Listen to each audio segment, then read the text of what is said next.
আচ্ছা, প্রথমে আপনি আপনার নামটা একটু বলেন। আমার নাম মনীষা। পুরো নামটা কি মনীষা? জি না, মুনিয়া পারভিন মনীষা। আচ্ছা, মুনিয়া একটা নাম, মনীষা একটা নাম, পারভিন একটা নাম। নিকনেমটা মনীষা। মনীষা নামই সবাই চেনে, কিন্তু আপনি তিনটা নাম নিয়ে নিয়েছেন। বাসায় মুন বলে ডাকে। বাসায় আবার মুন বলেও ডাকে। মনীষা, মুনিয়া, মুন। ফ্রেন্ডরা মন্টি বলে ডাকে। ফ্রেন্ডরা মন্টি বলে ডাকে, তারপরে মর কিছু বাদ যায়নি। ওকে, মনীষা, মুনিয়া, মুন, মন্টি, পারভিন, মোট 5টা নাম ওর, কিন্তু আমরা ওকে এখানে মনীষা বলেই ডাকি, সেটাই বরং বেটার হবে। By the way, Manisha, hello it 920 নিশ্চয়ই শোনা হয়। জি। ওকে, হ্যালো ইট 920 বেসিক কিছু নিয়ম আছে, সেই নিয়ম অনুসারে আপনার কিছু পরিচয় আমরা প্রথমে একটু রিভিল করতে চাই। লাইক আপনার এজ বর্তমানে কত? জুন মাসের 6 তারিখে 25 হবে। 25 বছর বয়স আপনার। কোথায় থাকছেন ঢাকাতে? খিলগাঁও। খিলগাঁওয়ে। জন্ম জেলা কোনটা, যে জেলায় জন্মগ্রহণ করেছেন? ঈশ্বরদী, পাবনা জেলা। ঈশ্বরদী। ওখানে কি বড় একটা রেল জংশন আছে, রাইট? হ্যাঁ। ওকে, আমার যাওয়া হয়নি কখনো। থাকা হয় না আমাদের ওখানে, ওটা আমাদের দাদু বাড়ি আর কি। দাদু বাড়ি, ওখানে আপনার জন্ম হয়েছিল? ওকে, ফাইন। ঢাকাতে আছে ও, এবং ওর বয়স 25 বছর হতে যাচ্ছে। মনীষা হচ্ছে নাম, তার জীবনের গল্প আজকে এখানে প্রচার হচ্ছে। এখানে একটু নোটিশ করে রাখতে চাই, মনীষার জীবনের গল্প বলার পরে হয়তো মনীষাকে অনেকেই চিনবেন। বেশ কিছুদিন আগে জানুয়ারিতে ওর জীবনে একটা ঘটনা ঘটে গেছে, যেটা নিয়ে বাংলাদেশের বিভিন্ন পত্র পত্রিকায় some sort of lead news হয়েছিল, ইন এ ডিফারেন্ট অ্যাঙ্গেল থেকে। কিন্তু hello it 920 is one kind of complete life story. So সেই জায়গাটি থেকে মনীষাকে আজকে আমরা তুলে ধরার চেষ্টা করছি। আর যে ঘটনাটি ওর জীবনে ঘটেছে সেটাও এই জীবনের গল্পেরই একটা পার্ট, সেটা হয়তোবা আমরা কোনো একটা সময় রিভিল করব। প্রথমে একটু সাসপেন্স থাকলো, লেটস বিগিন দ্য স্টোরি। জি, আপনি শুরু করুন। আমি ছোট থেকে বড় হয়েছি বান্দরবনে। আমি ছোটবেলা থেকে নানুর বাসায় থাকতাম, আমার নানা ওসি ছিল আর কি। আচ্ছা। তো আব্বু আম্মু ঈশ্বরদীতেই থাকতো। আব্বু আম্মুর সম্পর্কটা আমার জন্ম বুঝার পর থেকে আমি দেখছি ভালো যায় না। যে 3 মাস ভালো যেত, 3 মাস খারাপ যেত। তো এই জন্য জন্মের পর থেকে আমি নানুর বাসায় থাকছি। প্লাস নানু কখনো আব্বু আম্মুর কাছে যাইতে দেয় নাই। বাসায় কোনো ছোট বাচ্চা ছিল না। তো আমার নানা। আপনি প্রথম সন্তান? আচ্ছা, কয় ভাই বোন আপনারা? 2 বোন 1 ভাই। 2 বোন 1 ভাই। ওকে। আমি বড়, ভাইটা ছোট আমার পরে, তারপরে বোন। আমি ছোটবেলা থেকে বড় হয়েছি বান্দরবনে, ওখানেই ক্লাস 5 পর্যন্ত পড়াশোনা করছি। মানে আমার লাইফের সবচেয়ে ভালো সময়গুলাই বান্দরবনে কাটছে। এখন পর্যন্ত মানে আমি স্বপ্নেই দেখি, প্রায় দেখা যায় আমি স্বপ্ন দেখি বান্দরবনে সেই পাহাড়, নদীর পাড়ে বসে আছি, পাহাড়ে ঘুরতেছি। প্রাইমারিটা ওখানেই কাটছে আর কি আমার। ওখানে যখন আমি ছিলাম ম্যাক্সিমাম সময় দেখা যেত ওখানে চিটাঙ্গা ভাষায় কথা বলতো, তার নাহলে চাকমা ভাষায়। এখন অবশ্য ভুলে গেছি, এখন অতটা মনে নাই। তো ওখানে ক্লাস 5 পর্যন্ত ছিলাম। তো আব্বু আম্মুর সাথে ক্লাস 5 পর্যন্ত আমার মনে পড়ে 3 বার দেখা হয়েছে, 1 থেকে 5 পর্যন্ত আর কি। আব্বু আসতো দেখতে, মানে তার মন মেজাজ যদি ভালো থাকে দেখতে আসতো। আর আব্বু আম্মুর সম্পর্কটা খারাপ ছিল। আমার আব্বু একটু উড়নচণ্ডী টাইপসের ছিল, যে কিছু মানুষ থাকে না নিজের মতো নিজের লাইফটা লিভ করতে চায়, যে আমার যা ইচ্ছা আমি তাই করব, সংসার টংসারের উপর কোনো নাই। মানে আব্বু এমন ছিল না যে নেশাখোর বা অন্য মেয়ের প্রতি লিপ্সা, এরকম ছিল না। আর তার দেখা যেত উপার্জনের টাকা সেই ঘুরে ঘুরে শেষ করতো। আম্মুর সাথে প্রবলেম ছিল এটা নিয়ে। তারপরে 6-এ উঠবো আর কি, তখন আমি বান্দরবনে পড়াশোনা করছি হচ্ছে বালাঘাটাতে, বালাঘাটা সরকারি প্রাথমিক বিদ্যালয়। তো 6-এ উঠবো, তখন আমার নানার পোস্টিং হয়। আমার নানার তখন পোস্টিং হয় কুমিল্লাতে। তো আমরা কুমিল্লা চলে আসবো। এই সময় হঠাৎ করে আমার আব্বুর মনে হয় যে তার মেয়ে কেন নানির বাড়ি থাকবে, তার মেয়ে তার কাছে থাকবে। তো এক প্রকার জোর করে আমাকে নিয়ে গেল, নিয়ে যায় আব্বু 6-এ ঈশ্বরদীতে, ওখানে ঈশ্বরদী গার্লসে আমাকে ভর্তি করে দিল, মানিকনগর গার্লসে। আমি আবার তখন অসুস্থ হয়ে যাই, আমার আবার হার্টের প্রবলেম দেখা দেয়। মানে আমার প্রবলেমটা দেখা দেওয়ার কারণ হচ্ছে আমি ছোটবেলা থেকে আমার নানুর কাছে মামাদের কাছে ছিলাম, একটা ডিস্টেন্স তৈরি হয়ে যায়। প্লাস আব্বুরও এই অসুখটা ছিল, দুইটা মিলাই মানে অনেক অসুস্থ হয়ে যায়। তারপরে ডাক্তারের কথা অনুযায়ী আবার ডাক্তার যখন বলে যে ওকে তাহলে ও নানির কাছে দিয়ে আসেন, তাহলে ও সুস্থ হবে, আবার আমার নানির কাছে দিল। তো আমার স্কুলটা চেঞ্জ করা হয় না, আমি ওই মানিকনগরই ওখানেই ভর্তি থাকি। জাস্ট কুমিল্লা যায়, আমি ওই ওখানে পুলিশ লাইন স্কুলে ক্লাস করতাম আর এখানে এসে পরীক্ষা দিতাম। মানে ম্যাক্সিমাম সময় আমি অসুস্থ থাকতাম। এমনকি আমার স্কুলে সবসময় বলা থাকতো যে আমার শরীর খারাপ থাকলেই আমাকে যেন বাসায় পাঠিয়ে দেওয়া হয়, এবং টিচাররা পর্যন্ত আমার অনেক টেক কেয়ার করতো। তো আমার শরীরের অবস্থা মানে কন্ডিশনটা এমন হয়েছিল যে আমি যখন তখন সেন্সলেস হয়ে যেতাম। সেন্সলেস হয়ে গেলে সেন্স সহজে ফিরতো না। আর আমার হার্ট প্রচুর উইক ছিল। দেখা যাচ্ছে টিচার ক্লাসে অন্য স্টুডেন্টরা মারতেছে, যারা পড়া পড়তাম টিচার তাদের মারতেছে, আমি মারা দেখে আমি অসুস্থ হয়ে যেতাম। বা মারতেছে, মারার সময় স্যার আমাকে জিজ্ঞেস করলো এই উপপাদ্য এটা প্রমাণ বলো, বা এই সম্পদ এটা এটা যা বোর্ডে যে বুঝাও, আমি আর তখন পারতাম না, আমি তখন ব্যাকা জায়গায় গায়ে যেতাম। ওই যে মাঠ দেখছি, মাঠ দেখলে আমার মাঠ দেখলেই আর নার্ভাস হয়ে যেত। হ্যাঁ, আমি আর কিচ্ছু বলতে পারতাম না। স্যার আমার দিক থেকে তুমি মাত্র লেখছো, তুমি কেন বলতে পারতেছো না? তুমি তার মানে দেখা লাগছো? আমি না স্যার, আমি তো দেখে লেখিনি। তুমি দেখে লাগো, তুমি এখন বলতে পারতেছো না কেন? কেন বলতে পারতেন নিজের? আমার চোখ দিয়ে অনবরত পানি করে যাচ্ছে, আমি বলতে পারতেছি না। কিন্তু আমি সত্যি আমি না দেখিয়ে লিখছি, কিন্তু আমি পড়াটা পারি এবং আমি শিখেও আসছি, কিন্তু আমি বলতে পারতেছি না। তো এভাবে ক্লাস 8 পর্যন্ত দেয়। ক্লাস 8 পর্যন্ত খুবই অসুস্থ থাকি, এরকম হসপিটালে ভর্তি, অক্সিজেন দিয়ে রাখা লাগে। এর ভিতরে আবার রিমোটেড ফেভার হয় আমার, মানে একটার পর একটা আমার লাগে থাকে। এটা লেগে থাকার কারণ হচ্ছে ওই যে আমার নানুর কাছ থেকে আমার নিয়ে আসছে, আমার যে একটা মানে মেন্টালি একটা প্রেশার পড়ে গেছে যে আমাকে কেন নিয়ে গেল জোর করে। আর আমি আমার দাদু বাড়ি থাকবো না, ছোটবেলা থেকে থাকছি আমি ওখানে। দাদু বাড়ি মহাশল এলাকা ছিল, আমি ওখানে যাই নিজেকে মানায় নিতে পারতাম না। ড্রেস আপ, চলাফেরা, এভরিথিং, সবকিছুতেই দেখা যেত আমাকে নিয়ে অনেকে অনেক রকম কমেন্টস করতো, আমি কেন এরকম ড্রেস পরি, কেন এমন চলি, এরকম হতো। দাদুর বাসাতে এরকম কোনো সমস্যা ছিল না, দাদুর বাসাতে সবাই অনেক ভালো। মফস্বল এলাকার যেটা হয়ে থাকে আর কি। তো ক্লাস 8 পর্যন্ত এইভাবে চলে। ক্লাস 9 উঠি, ওঠার পরে অতটা অসুস্থ হইতাম না আর কি। তখন পড়াশোনারও প্রেশার বেশি, সায়েন্স নিলাম, ফাঁকিবাজিও তখন আবার অনেক বেশি হয়ে গেছে। দেখা যেত কি সায়েন্সের ক্লাস আলাদা, আমরা 4টা পিরিয়ড করে, আর্টস কমার্স একসাথে সবাই মিলে 4টা পিরিয়ড করে তারপর সায়েন্সের ক্লাসে চলে যেতাম। এরপরে আমার মধ্যে যদি ইসলাম শিক্ষা ক্লাস করতে এই রুমে এই ক্লাসে আসা লাগতো, আমি আসতাম না। আমি করতাম কি, ক্লাসে বসে বসে ওই আমাদের ওই সায়েন্সের ক্লাসে বসে বসে আমি ঘুমাইতাম। এখন ক্লাসের রুমের ভিতরে একটা ওয়াশরুম ছিল, তো ওইটা ইউজ করতো না কেউ। আমি সুন্দর করে ওইটার ভিতরে বাসা থেকে পেপার টেপার নিয়ে যাই, সুন্দর করে ভিজতাম, খুব সুন্দর করে পেপার টেপার দিয়ে বালিশ বানায়। ওই ফিজিক্স কেমিস্ট্রি ক্লাসে দেখা যেত অনেক সময় পড়া শিখি নাই, ফাঁকিবাজি করতাম, তো প্রচুর পড়া শিখি নাই, দূর ক্লাস করবো না, প্রচুর ঘুম আসতেছে, বা রাত্রে জায়গায় জায়গায় প্র্যাকটিক্যাল করছি টরছি, আঁকছি টাকছি, ঘুমাইতে পারি নাই, এখন ঘুমাবো। আমি সুন্দর করে আমার ব্যাগ ট্যাগ নিয়ে দিয়ে আমি ওয়াশরুমের ভিতরে ঢুকতাম, ঢুকে সুন্দর করে আরামে শুয়ে থাকতাম। তো এইরকমই আর কি, এরকম ছোটখাটো অনেক দুষ্টুমি করতাম। টিচাররা অনেক আদর করতো। আদর করার কারণ ছিল কি, মানে আমি দুষ্টুমি করলেও মানে খুব টিচারদের সাথে খুব সহজেই মিশে যেতে পারতাম আর কি। আর মিথ্যা বলা এরকম ছিল না, মানে যা বলতাম টিচারদের সামনে সরাসরি সত্য কথাই বলে ফেলতাম, বা মুখে যেটা আসতো বলে ফেলতাম। খুব হাসি খুশি স্বভাবের ছিলাম আর কি, আর খুব চঞ্চল ছিলাম, খুবই চঞ্চল। আমি সাথী, আমরা দুজন সবচেয়ে বেশি দুষ্টুমি করতাম। এই মেয়েদের পিছনে পোস্টার লাগানো, এটা ওইটা লেখা, তারপর চুইংগাম লাগাই দেওয়া, ওর টিফিন চুরি করা, টিফিন চুরি করে খাওয়া, কে ওয়াশরুমে যাচ্ছে খেয়াল রাখা, দেখি ওয়াশরুমে গেছে, আস্তে করে টিফিনটা বের করে টিফিন চুরি করে খাওয়া। তো জিজ্ঞেস করতে কে খাইছে কে খাইছে, এক সময় একটা টাইম মানে হয়ে গেছে আমরা দুইজন, যে কারো টিফিন হলে এরকম করে তাকাই দেখতো যে এই দুইটাই নিশ্চয়ই করছে। আমরা আবার করতাম কি, আমি বিশেষ করে কমই সাথী, ও হচ্ছে পাউডার নিয়ে যেত মুখে দেওয়া, ট্যালকম পাউডার। টিফিন পিরিয়ডে করতে কি, এই পাউডার রিভাইজ দিয়ে, ও রিভিশন দিয়ে ও করতে কি মুখ টুক ধুয়ে আসে, মুখে পাউডার মাখতো। তা বলতো তুইও একটু মাখ মাখ। আমি কি না, আম্মু বাসায় গেলে আম্মু তো আবার বলবে কি তুই মুখে পাউডার মাখছিস, স্কুলে যায় পাউডার মাখাও কি খরচ পর, আম্মু বোকা দেবে মাখ মাখ কিনছে। আবার আপনার যাওয়ার সময় কত ঘামছি দেখেন না। পাউডার মাখার মানেটা কি, মানে মাখলে কি হয়? পাউডার মাখার মানে হচ্ছে মুখ অনেক তেল তেলে হয়ে গেছে, অনেক ঘামে আছি, একটু পরে স্কুল ছুটি দেবে, মানে মাঝে টাঝে স্কুল থেকে বের হবো আর কি, মানে একটু ভালো লাগবে দেখতে, ফ্রেশ লাগবে। ওকে, এর ভিতর আমার মাথায় বুদ্ধি আসলো, আচ্ছা পাউডার মাখা কি চকের গুঁড়াও তো পাউডারের মতো লাগে। পরে আমি ব্ল্যাকবোর্ডে চক ঘষতাম বা টেবিলের উপর চক ঘষতাম, ঘষে ওটাতে পাউডার বানাতাম। মারায় আমি ক্লাসে সবাই বলতাম একটু পাউডার মাখ, পাউডার মাখ। বলতো পাউডারের গন্ধ নাই কেন? আমি কারে বলিস, এটা তোমার মামা দিচ্ছে, এটার কোনো গন্ধ নাই। যেই পাউডার নাকি স্মেল থাকে না, ওই পাউডার অনেক ভালো হয় ত্বকের জন্য। এরকম। আচ্ছা, এরপর অনেক সময়, এটা হচ্ছে 9-10 এর কথা বলতেছি, মানে খুবই দুষ্টুমি করছি।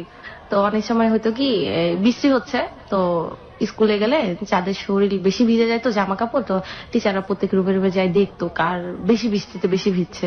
যদি যারা বেশি ভিজে যায় তো তাদের বলতো তোমরা বাসায় চলে যাও। আর বাসা যদি কাছে হয়তো বলতো কি তাহলে বাসা থেকে আরেকটা ড্রেস পরে চলে আইসো, যে কয়েকটা পিরিয়ড করতে পারো। তা আমি করতাম কি, আমার বান্ধবী ছিল সাথী, করে বলতাম কি একটা কাজ করে চল কলের পাড়ে যাই। কলের পাড়ে যাই গায়ে পানি ঢালে আসবো। তারপর গায়ে পানি ঢালতাম, পানি ঢালা বলতাম স্যার দেখেন স্যার অনেক ভিজে গেছি স্যার, ঠান্ডা লেগে যাবে। তারপর নাকে এরকম আঙ্গুল দিয়ে এরকম শিশির করলে তো হাঁচি হাঁচি চলে চলে, আসে, হ্যাঁ। তো একটা হাঁচিয়া দিতাম এরকম ভাবে। তারপর এরকম ছুটি নিয়ে আমরা স্কুলের পিছন দিক দিয়ে সারা রাস্তা ঘুরতাম, হাঁটতাম, অমুকের গাছের এটা পায়রা খেতাম, তমুকের গাছের এটা পায়রা খেতাম। অনেক সময় টিফিন পিরিয়ডে ছুটি নিয়ে নিতাম। এবার ছুটি নিয়ে এরপরে ওই ঈশ্বরদীতে তো মানে সবারই জানার কথা, ওইদিকে তো আম, লিচু, কাঁঠাল ইকডোবার ফলনটা কিন্তু বেশি, তো ওখানে তো বাগানটাও বেশি।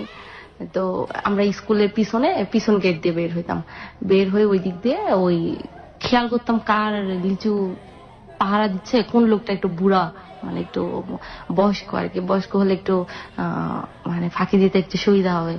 তো এরকম দেখে একদিন করলাম কি, এক মুরব্বীকে যাই বলতেছি, সালাম দিয়ে যে আসসালামু আলাইকুম দাদা ভালো আছেন, বলতেছে হ্যাঁ তোমরা কে, চিনলাম না তো, মানে ওখানকার ভাষায় বলতেছে।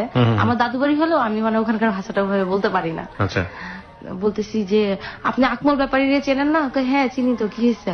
আমি কি আমরা তো আকমল ব্যাপারীর নাতি। কই তো কি হয়েছে? বলতেছি যে আমার দাদা তো এরকম লিচু দিতে বলছে 100, 100 লিচু দিতে বলছে। কই হ্যাঁ তাহলে দাঁড়াও পাইরে দেই। আমি কই দেন 100 লিচু দিতে বলছে, বাসে যাওয়ার সময় নিয়ে যেতে। মানে আমরা আগেই খবর নিছি যে ওই গাছের অরিজিনাল মালিক হচ্ছে আকমল ব্যাপারী।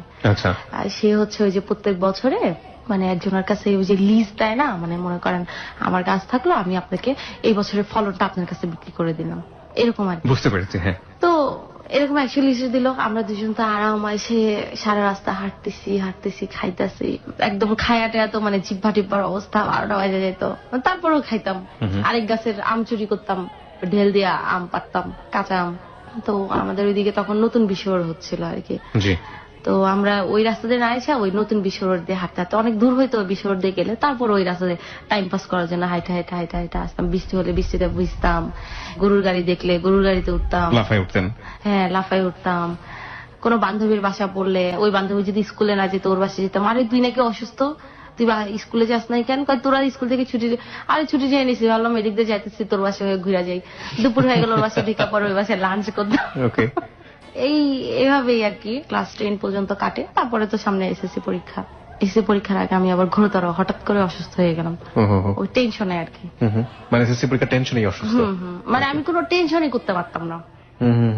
9 যখন পড়ি তখন আমি, আমাদের ওখানে হার্ডিং ব্রিজের নাম তো শুনছেন, তো হার্ডিং ব্রিজে উঠছি আমি, আমার মামা, মানে আমরা সবাই ঘুরতে গেছি, যে ওখানে হাঁটাহাঁটি করতেছি। তো ব্রিজে খুব একটা বেশি দূর যাইতে দেয় না, তো অল্প একটু গেছি। যাওয়ার পরে আমি নিজে যখন তাকাইছি, তাকে আমি আর হাঁটতে পারি না, মানে আমার পায়ে উঠতেছে না, এমন একটা অবস্থা। আচ্ছা, সবাই দেখি সামনে আগে গেছে, আমি হাঁটি না, আমি ব্রিজের এরকম ধরে এরকম দাঁড়াই আছি রেলিং ধরে।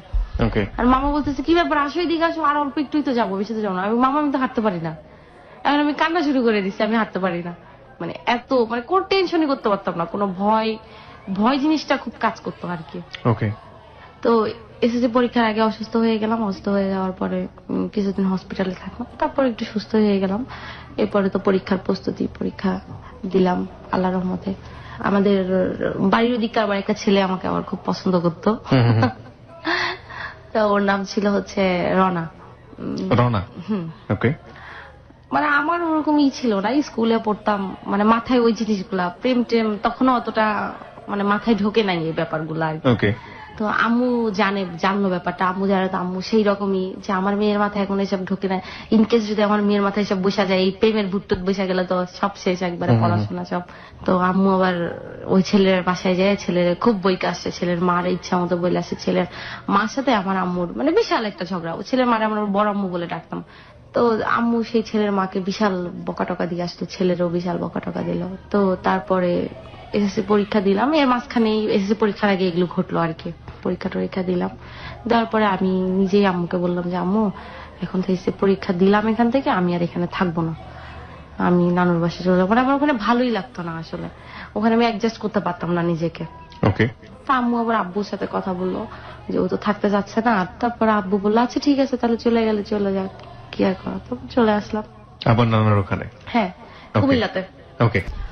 তো ওখানে গিয়ে আমি অ্যাডমিশন নিলাম কুমিল্লা গভর্নমেন্ট কলেজে। ওকে। নানির কাছেই আবার গেলাম, কুমিল্লা গভর্নমেন্ট কলেজে ভর্তি হলাম। কলেজে ভালো সময় কাটতেছিল, ক্লাস পড়াশোনা সবকিছু নিয়ে। শয়তানিটা আগে থেকে একটু কমছে, জি একবারে কমে গেছে সেটা না, একটু দুষ্টামিটা কমছে আর কি। Okay. টিচারদের কাছে খুব পপুলার হয়ে গেলাম, আর বিশেষ করে কলেজে সবাই চিনতো, চুল বড় মনীষা বললে সবাই চিনতো। চুল বড় মনীষা, হ্যাঁ। অবশ্য এখন অতটা বড় নেই চুল। না, কাইটা ফেলছি। হ্যাঁ। আগে অনেক বড় চুল ছিল, সিল্কি ছিল তো, আর অনেক বড় ছিল, সবাই চুলের অনেক প্রশংসা করতো। ওকে, অনেক ফ্রেন্ডরা দেখা যেত চুল নিয়ে ওই বন্যতা সেনের কবিতাও বলতো। চুলটার কবে কার অন্ধকার। হ্যাঁ দুষ্টুমি তো আর কমে নাই, টিচাররা এই দুষ্টুমির জন্য আরো বেশি চিনতো আর কি। অনেক দুষ্টুমি করতাম, তো ক্লাস করতাম, ক্লাসের শেষে এই আড্ডা মারতাম ফ্রেন্ডদের সাথে। তারপর তো প্রাইভেট ছিল, এইভাবেই কাটলো ইন্টার ফার্স্ট ইয়ারটা। সেকেন্ড ইয়ার 2007 আর কি, আমি 6 এসএসসি দিচ্ছি 2007-এ। সাথের মাঝামাঝি দিয়ে আমার নানা বদলি হলো বরিশাল। তো এখন আমার নানা তখন রিটায়ার্ডের সময় চলে আসছে, মানে জি। বরিশাল বদলি হলে ওখান থেকে, আমার নানাদের হোম ডিস্ট্রিক্ট আবার বরিশাল আর কি, তো ওখান থেকে রিটায়ার্ড করে ফেলবে আর কি। আমি তাহলে এখন কি করব? এখন আমার নানা বললো যে তাহলে একটা কাজ করি, কলেজ ট্রান্সফার করি, ওকে আমি বরিশাল ভর্তি করাবো। এখন আমি যাব না, কুমিল্লা তো বহু বছর ধরে আসি, হাই স্কুলটাও তো ওখানে ক্লাস করছি, বা একটা পরিচিতি হয়ে গেছে। আমি বলতেছি আমি যাব না নানু ভাই, আমি কুমিল্লাতে থাকবো। কুমিল্লা থাকবা, তুমি একা একা থাকবা? তো আমি বললাম যে মেজো মামা আবার ছিল, মেজো মামা ওখানে চাকরি করতো কুমিল্লাতে, কিন্তু একটু আমি যেখানে থাকতাম ওখান থেকে একটু দূরে সাইডে আর কি। ওকে, তো বললাম মেজো মামা যেহেতু আছে, মেজো মামার ওখানেও থাকতে পারবো, বা আমি হোস্টেলেও থাকতে পারবো, কোনো সমস্যা নাই, আমি যাব না। তো ব্যাপারটা নিয়ে সবাই একটু শুরু করলো যে হ্যাঁ একা থাকবে হোস্টেলে, কি দরকার। তো বড় মামা বেশি করতেছিল, না হোস্টেলে দেওয়া যাবে না। তো 3 মামা খুবই আদর করতো। তখন মেজো মামা ছোট মামার বিয়ে হয়ে গেছে, বড় মামার বিয়ে হয় নাই। এক পর্যায়ে সবাই রাজি হলো, তো আমি হোস্টেলে উঠে গেলাম। আমার রুমমেট আমরা ছিলাম 3 জন, আমি, নিপা আর মিমি ছিল। আমরা 3 জন একই সাথে পড়তাম, একই ক্লাসমেট ছিলাম। আমরা একটা ফ্যামিলির সাথে সাবলেট থাকতাম আর কি। পড়াশোনাও এবার ইন্টার পরীক্ষা সামনে চলে আসছে, তারপর ইন্টার পরীক্ষা দিলাম। মানে ওই সময়টা খুব খারাপ কাটছিল, হঠাৎ করেই ফ্যামিলি থেকে আলাদা আসি, একা একা আসি। আমি একটা কথা বলতে ভুলে গেলাম, ওটা হচ্ছে যে আমার নানার বদলি হওয়ার আগে 6 মাস আগে হঠাৎ করে আম্মু এরকম ফোন দিয়ে খুব কান্নাকাটি। তো আম্মু, আমার নানি বলতেছে কি ব্যাপার, কি হয়েছে? যে আব্বুর কথা বলতেছে, যে আব্বু অনেক মারছে আম্মুকে, খুব কান্নাকাটি করে। মানে আম্মু এই পর্যন্ত কখনোই আমার নানির কাছে আইসা আমার আব্বুর ব্যাপারে বা আমার দাদুদের ব্যাপারে কখনো কোনো কমপ্লেন করতো না, মানে যাই হইতো সে কখনো বলতো না, মা চিন্তা করবে যেন বলতো না। কিন্তু ওই দিন খুব কান্নাকাটি করতেছে। তো আমার নানি বলতেছে যে তুই আয়সা পর, যা হওয়ার হবে পরেরটা পরে দেখবো, তুই মানে আমার ছোট ভাইয়ের কথা বলতেছে, ওকে নিয়ে চলে আসার জন্য। তারপরে আম্মু বলতেছে দেখি তাহলে। আম্মু আবার তখন চাকরিও করতো ওখানে। ওই কথা আম্মু বলার 4-5 দিন পরে হঠাৎ করে রাত্রে প্রায় 1-1:30টার দিকে আব্বু ফোন দিছে। আব্বু ফোন দিয়ে বলতেছে আমাকে যে মনীষা, তোমার আম্মুকে তো খুঁজে পাচ্ছে না। আমাকে খুঁজে পাচ্ছ না, এটা কোন ধরনের কথা? বলছি হ্যাঁ তোমার আম্মুকে খুঁজে পাচ্ছে না। আমাকে কেন খুঁজে পাচ্ছ না? আমার ছোট ভাইকে ফোন দিতে বললাম যে ওকে ফোন দাও। তারপর ওকে ফোন দিলাম, বলে আম্মু কই? ও কান্নাকাটি করতেছে, ও তখন ক্লাস 6-এ পড়ে। বলতেছে আম্মু তো খুঁজে পাচ্ছে না, আমি ঘুমাইছিলাম, ঘুমের থেকে উঠে দেখে আম্মু নাই। আব্বু বললো যে আম্মু নাই, আমি উঠে আমি তারপর আব্বুকে বললাম তুমি একটু আমবাগানের ওইদিকে দেখো তো, ওইদিকে আছে। মানে আমি ভাবতেছি আমার আম্মু সুইসাইড করলো কিনা। রাইট, সবারই তাই চিন্তা ভাবনা আসছে মাথায়। হ্যাঁ। আমার মাথায় আমি বললাম তুমি একটু ওইদিকে যাই দেখো তো। অনেককে আমি বললাম, আমার ছোট ভাই, যে যাই দেখতো। আম্মু তো যাই দেখলো না, আম্মু নাই। এখন আম্মুকে পাওয়া যায় না, পাওয়া যায় না।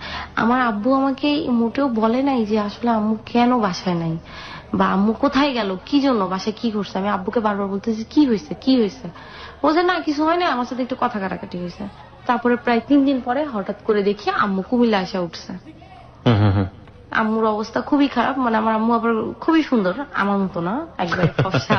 আমি হয়েছে আমার বাবার মতো ফর্সা মানুষ, একদম শরীরে জায়গায় জায়গায় রক্ত জমে আছে আর কি, মানে স্পষ্ট বোঝা যাচ্ছে। আপনি দেখেছিলেন নাকি শুনেছেন? হ্যাঁ, না আমি দেখছি নিজের চোখে। ওকে, মানে সে ওড়না দিয়ে হাতগুলা ঢাকা রাখছে আর কি, মাথায় এক জায়গায় রক্ত জমে আছে। তো আম্মু এসে উঠলো, আমার নানি তো আম্মুকে দেখে কান্নাকাটি, হুঁশতারুস অবস্থায় শরীরে।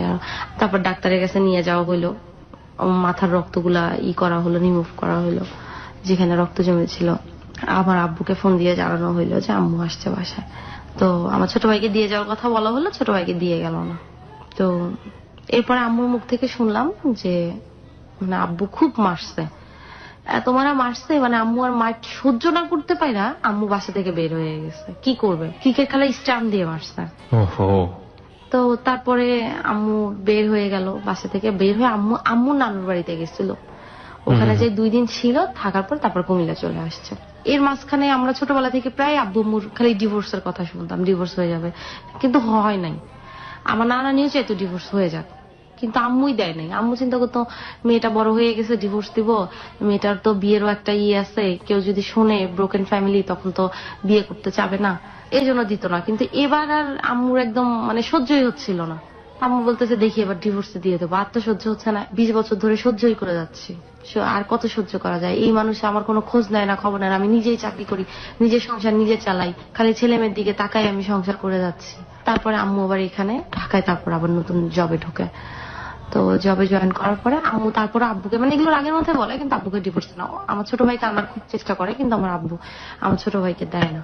তারপরে তো এই আমার নানা চলে গেল বদলি হয়ে, আম্মুও ঢাকায়, তারপরে মামাও ঢাকায় থাকে, আম্মু ঢাকায় থাকে, আম্মু ডিভোর্স দেয় না। তারপরে আমি ইন্টার পরীক্ষা দিই, ইন্টার পরীক্ষা দেওয়ার পরে এরপরে হঠাৎ করে একদিন শুনি আব্বু আম্মুর সম্পর্কটা আবার ঠিক হয়ে গেছে। তো শুনে তো আমার মহা হ্যাপি যে ডিভোর্স আনে যাই হোক, আর কি কোন সন্তানই চায় না তার বাবা মার সম্পর্ক ঠিক হোক। তারপর আম্মু বলতেছে তাহলে চলো, তুমি তো বহু বছর বাড়িতে যাও না, চলো বাড়ি থেকে একটু তোমাকে ঘুরাই নিয়ে আসি। আমি বললাম না আমি যাবো না, মানে আমি দাদু বাড়িতে যাইতে চাইতাম না আসলে। মানে একটু ছুটি পাইলে ওই হোস্টেলে যে টাইমটা উঠলাম, একটু ছুটি পেলে নানুর বাসা যাবো, দাদুর বাসা না। আম্মু বললো না চলো, যাও না, বহু বছর সবাই দেখতে চাচ্ছে, চলো। পরে গেলাম দাদুর বাড়িতে। এখন দাদুর বাড়ি যাওয়ার পরে শুনি আমাকে ছেলে পক্ষ দেখতে আসবে। তখন আমি ইন্টার পরীক্ষা দিছি, মানে ওই গ্যাপটাতে আর কি, ছুটিটাতে। তো এখন আমি শুনে তো এটা খুব চেঁচামেচি, তখন আমার রিলেশন নাই কিন্তু কারোর সাথে। আমার চেঁচামেচি এই কারণে, মানে আমি এত অল্প বয়সে কেন বিয়ে করবো। এখন আম্মু বলতেছে আরে দেখলে কি বিয়ে হয়, কে দেখতে আসতে চাইছে আসুক দেখতে, যে এরকম বাড়িতে মেয়ে থাকলে 10 জন দেখতে আসবেই, আর দেখতে আসলে যে বিয়ে করে ফেলবো, দেখতে আসুক, দেখে যাক, আমরা যে কোনো একটা ব্যাপার নিয়ে কাটাই দিব, কোনো সমস্যা নেই। তো আমি আর জানি না দেখতে আসবে, আমি বাইরে ক্রিকেট খেলতেছিলাম, তো দেখি 2টা ছেলে আইসা জিজ্ঞেস করতেছে আর কি যে এখানে মনীষাদের বাসা কোনটা। আমার চাচতো বোনকে জিজ্ঞেস করতেছে, আমার চাচতো বোন বলছে ওই যে ওইটা মনীষা। তো আমি তখন আমার 3 কটা প্যান্ট আর গেঞ্জি পরেছিলাম। আমি ছেলে 2টারে দেখে আমি আবার চিন্তা করতেছি ছেলে 2টা কে, ছেলে তো এই এলাকার মনে হচ্ছে না, আবার আমি ওই এলাকার কাউকে তেমন চিনিও না। আমি বলতেছি কে হইতে পারে ছেলে, আমি একটু সামনের দিকে আগে গেছি। তো বলতেছে এখানে মনীষাদের বাসা কোনটা। আপনারা কোথা থেকে আসছেন? বলতেছে আমি তো এরকম মনীষার আম্মু আসতে বলছে এরকম। তখন আমি শুনি, আমি আর কোনো কথা না বলে আমি বাড়ির ভিতর চলে গেছি। তারপর আম্মুর আমি বলতেছি আম্মু তোমার গেস্ট আসছে। আম্মু আবার ওনাদের নিয়ে ড্রয়িং রুমে বসাইলো, আমি আবার ড্রেস চেঞ্জ করে আমি যাই বসলাম, কথা বললাম। আমি আবার ছেলেটাকে চিনতাম, ছেলেটাকে দেখেই আমি আবার চিনতে পারছি, ছেলেটা আমাদের আমার সম্পর্কে আত্মীয় হতো। তো ওই ছেলেটাতে আম্মু আমার বিয়ের কথা বলছে, মানে ছেলেটা বড় হওয়ার পরে আমাকে দেখে নাই, ছোটবেলা দেখা হয়েছিল আর কি। ছেলেটাকে দেখে আমি চিনছি, এরপর কথাবার্তা বললাম। ছেলের একটা ফ্রেন্ড গেছে ঢাকা থেকে, তো ছেলের ফ্রেন্ডের সাথে কথা হইলো, তা আমার ফোন নাম্বার নিল। ফোন নাম্বার নেওয়ার পরে আমি ইন্টারে উঠেই ফার্স্ট মোবাইল ইউজ করি, এর আগে ফোন ইউজ করি নাই। তো আমার ফোন নাম্বার নিল, নেওয়ার পরে তারপরে তো চলে গেল। এরপর আমি আবার ঢাকায় চলে আসলাম, ঢাকায় থাকলাম বেশ কিছুদিন। থাকার পরে মানে ঢাকায় ছোটবেলা থেকে আসা যাওয়া হইতো, ওই আত্মীয় স্বজন থাকতো, এখানে বেড়াইতে আসতাম, মামার বাসা ছিল, মামার বাসায় বেড়াইতে আসতাম, এরকম ভাবে। তো তারপরে ঢাকা থেকে আবার কুমিল্লা চলে গেলাম, যে সামনে অ্যাডমিশন, চলে যাই। তারপরে কুমিল্লা চলে গেলাম। কুমিল্লা যাওয়ার পরে ওই ছেলে আমাকে ফোন দিছিল, যে ছেলে আমাকে দেখতে গেছিল, ওই ছেলে আমাকে ফোন দিছে। ফোন দিয়ে বলতেছে যে মনীষা এরকম তো তোমার আব্বু আমাদের বাসায় ফোন দিছে, ফোন দিয়ে যেন কি বলছে। আমি তো বলতে পারি না এই ব্যাপারে কোনো কথা, মানে ছেলে কিন্তু এই মাঝখানে আমাকে আর ফোন দেয় নাই, মানে ছেলে যে আমার সাথে লাইন মারবে টাঙ্কি মারবে এরকম কোনো চেষ্টাও করে নাই, দেখতে গেছে। তারপরে এই কথা বলে আমি বললাম যে আমি তো জানি না। আমি আচ্ছা ঠিক আছে, আমি আম্মুকে ফোন দিচ্ছি। আম্মুকে ফোন দিয়ে বললাম আম্মু আব্বু নাকি ওই ছেলেদের, যে ছেলে আমাকে দেখতে গেছে ওই ছেলের বাসা নাকি ফোন দিচ্ছে, কি নাকি বলছে। আম্মু বলতেছে আমি তোর সাথে পরে কথা বলতেছি, মানে আম্মু মেজাজ খুব খারাপ হয়ে আছে বুঝলাম। একটু পরেই আম্মু ফোন দিল, ফোন দিয়ে আম্মু আমাকে বলতেছে হ্যাঁ তোর আব্বু এরকম কাজ করছে, ওই ছেলের বাসায় ফোন দিছে, ফোন দিয়ে বলছে কি উল্টাপাল্টা কথাবার্তা বলছে। মেয়ের বিয়ের কথা যেখানে হয়েছে সেখানে কি কেউ উল্টাপাল্টা কথাবার্তা বলে? হ্যাঁ আমি এরকম পাগল মানুষ নাই, আমি কয়দিন সংসার করবো, যার মাথাটা তাই ঠিক নাই, কোনো ব্যাপারে কোনো সেন্স নাই। হ্যাঁ ওখানে বিয়ে হোক আর না হোক, কিন্তু ওখানে যে একটা কথা বললো আমার নামে কিংবা তোর নামে, যে ফালতু কথা, যে আমার মেয়ে বিয়ে করবে না, বা আমার বউর সাথে আমার এরকম সম্পর্ক, বউ এরকম সেরকম, এগুলো বললে আমার তো ওখানে একটা মান সম্মানও থাকে, বিয়ে হলে হোক না হলে না হোক, আত্মীয়তার ভিতরে। তো আম্মু খুবই ফেড আপ হয়ে গেছে ব্যাপারটা নিয়ে, এত মেজাজ খারাপ হয়েছে আম্মুর যে আম্মু এবার ডিভোর্স দিয়েই দিবে, এবং আম্মু ডিভোর্স দিয়েও দিল। এই আপনার বিষয়টাকে কেন্দ্র করে? হ্যাঁ, মানে আব্বু ব্যাপারটাকে এত বড় করছিল আর আব্বু এত বাজে বাজে কথা বলছিল ব্যাপারটা নিয়ে, মানে আম্মু খুবই রাগ হয়েছে। বুঝতে পেরেছি যে আর সহ্যের তো মানে মানুষের একটা সহ্যের সীমা থাকে, এবার তো আর সহ্য হচ্ছে না আম্মুর ডিভোর্স দিয়ে দিল হঠাৎ করেই। আম্মু আমাকে ফোন দিয়ে বললো আমি তোর আব্বুকে ডিভোর্স দিয়ে দিছে। আমি শুনে মানে মনে হলো মানে আমি আসমানের পথে গেলাম। একদিন তো খালি শুনতাম ডিভোর্স দিবে, হঠাৎ করে ডিভোর্স নিয়ে ইনফ্যাক্ট ভয় তৈরি হয়ে গেছে, ডিভোর্সটা কি, রাইট? হ্যাঁ, ডিভোর্স দিয়ে দিল। আর ডিভোর্স দিয়ে দিল শুনে মানে আমি টোটালি শকড যে ডিভোর্স দিয়ে দিল। আর আব্বু কেন এই কাজটা করলো? আমরা চাইলাম আব্বু আম্মুর সম্পর্কটা এতদিন পরে ঠিক হয়ে গেল, এখন এই কাজটা করলো। আব্বু কেন করলো কাজটা?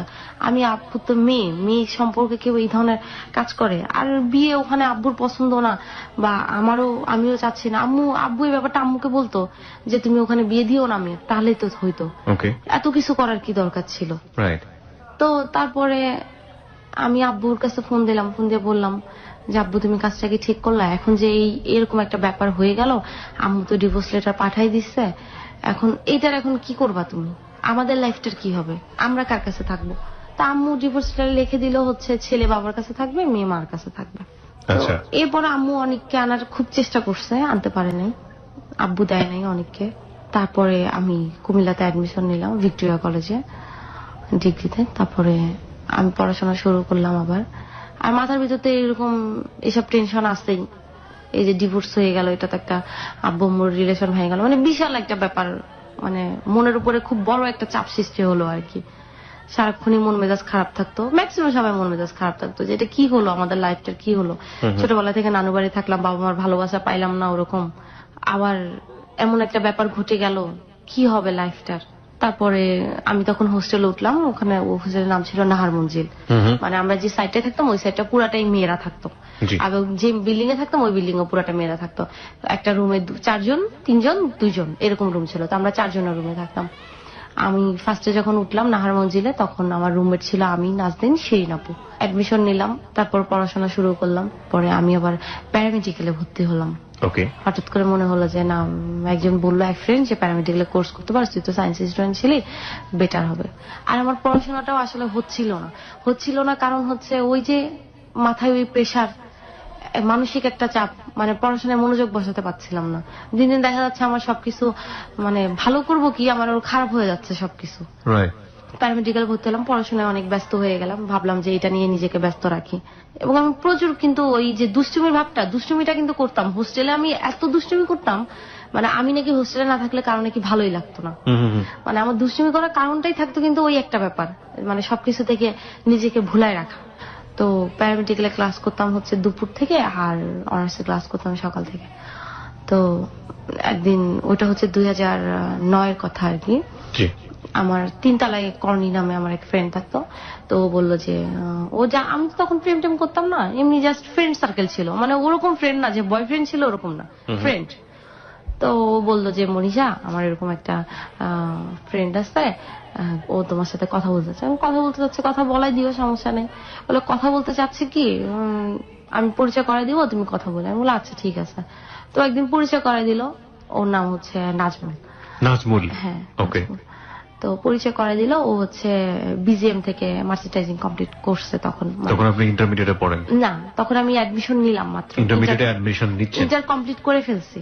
কোথায় অ্যাডমিশন নিলেন? এটা ভিক্টোরিয়াতে, কুমিল্লাতে। মানে আমি আর কুমিল্লা ছাড়লাম না। কোন সাবজেক্টে? প্যারামেডিক্সে? না, প্যারামেডিক্সে তো ভর্তি হলাম, পাশাপাশি আমি ডিগ্রিতেও ভর্তি হলাম। ওকে।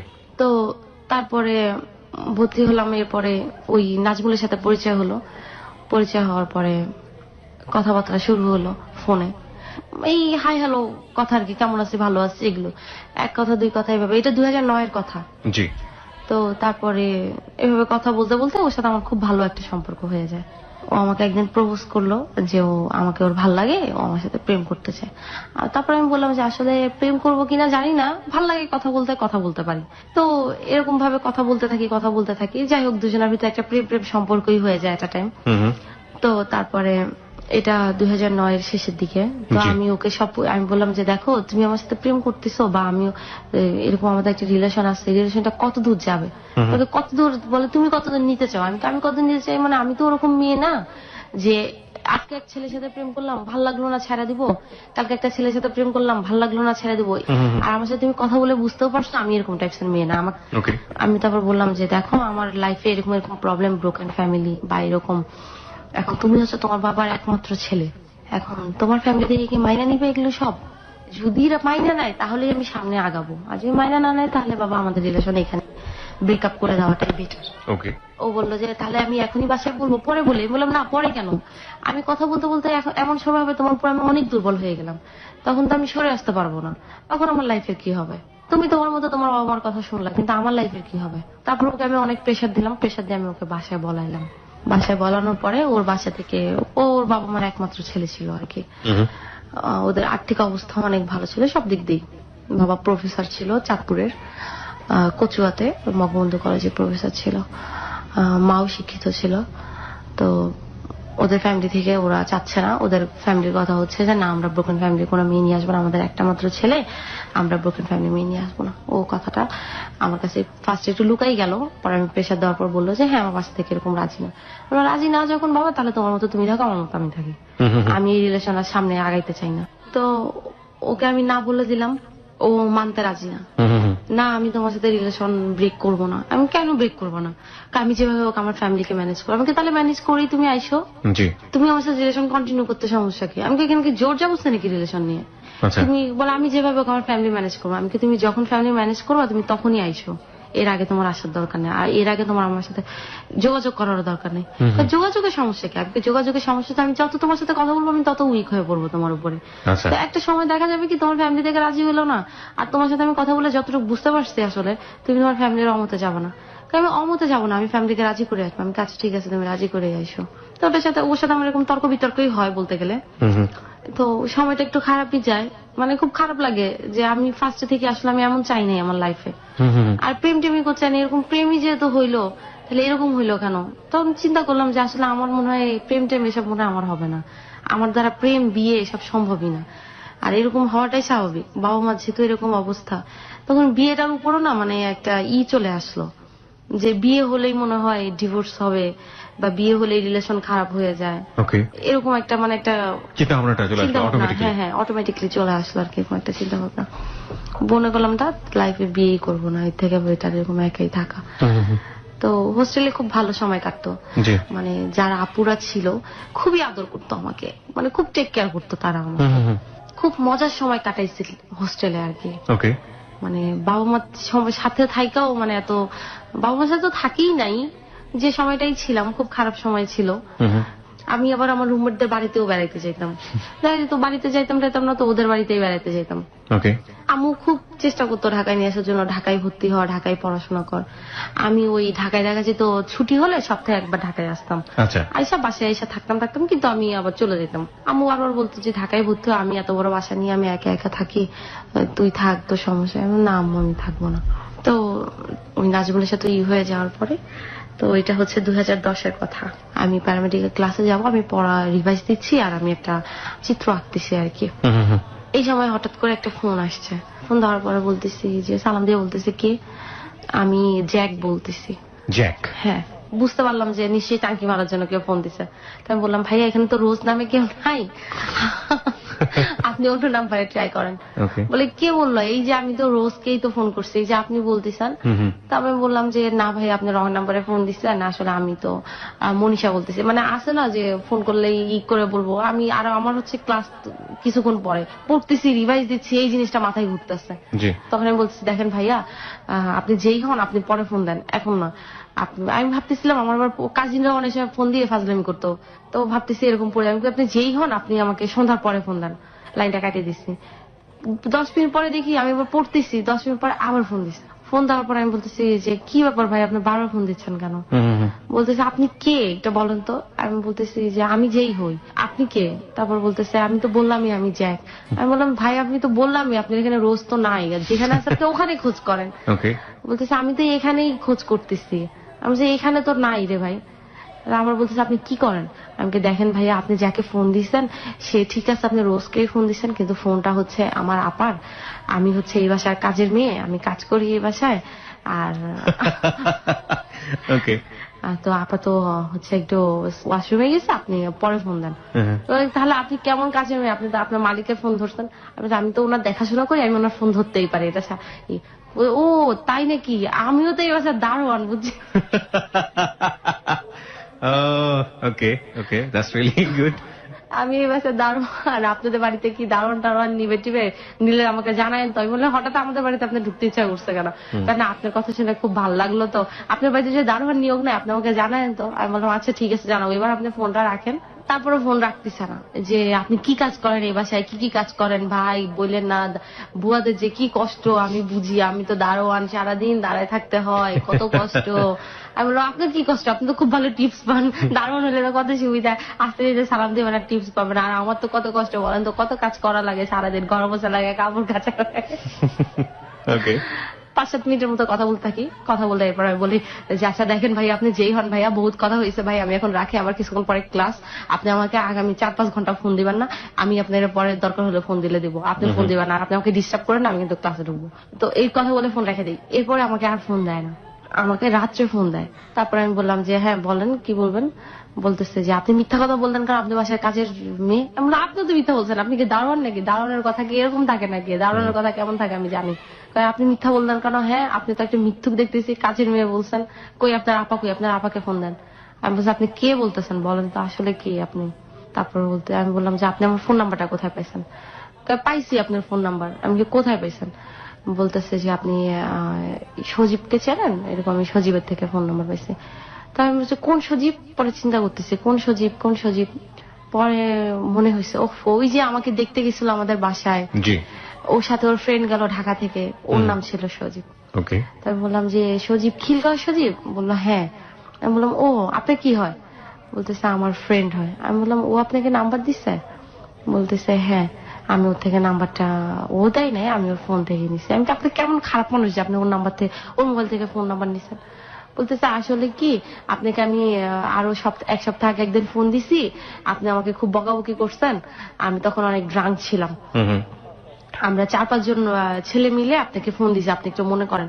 তারপর আমার মনে হয়েছে সত্যি 4-5 দিন আগে 4-5টা ছেলে আমাকে ফোন দিছে, ফোন দিয়ে মানে খারাপ কথা বলেন, এই ফাজলামি করতেছিল, গান গায়ে শোনাচ্ছিল, ফাজলামি করতেছিল, ভ্যান গাড়ি চালাইতেছিল, বলতেছিল যে ভ্যানে উঠবে কিনা। তার মানে আপনি আপনার ফোন দেওয়ার যে সোর্স, মানে কার কাছ থেকে নাম্বারটা পেয়েছে সেটা আপনি মোটামুটি খুঁজে পেলেন? খুঁজে পেলাম।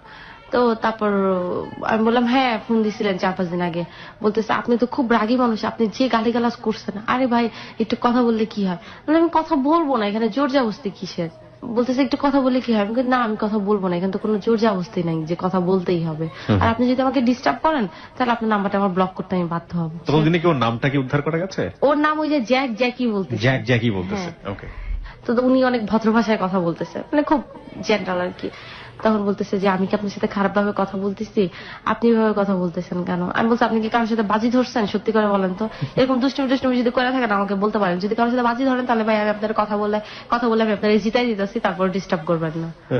তো বলতেছে আমি আপনাকে ডিস্টার্ব করবো না, আমি জাস্ট আপনাকে ফোন করছি, আমি আপনার গল্প শুনলাম এই জন্য আপনাকে ফোন করলাম। আমি কি গল্প শুনছেন আমার কথা? বলছে এই গল্প শুনছি আপনি খুব দুষ্টু, প্রচুর দুষ্টুমি করেন, মানে খুব ভালো আপনি, এই সেই। আমি বলছি এটা কয় নম্বর পাম দিতেছেন আপনি? এত পাম দিলে তো ভাই আমি ফুলে যাবো, আমি এমনি চিকন মানুষ।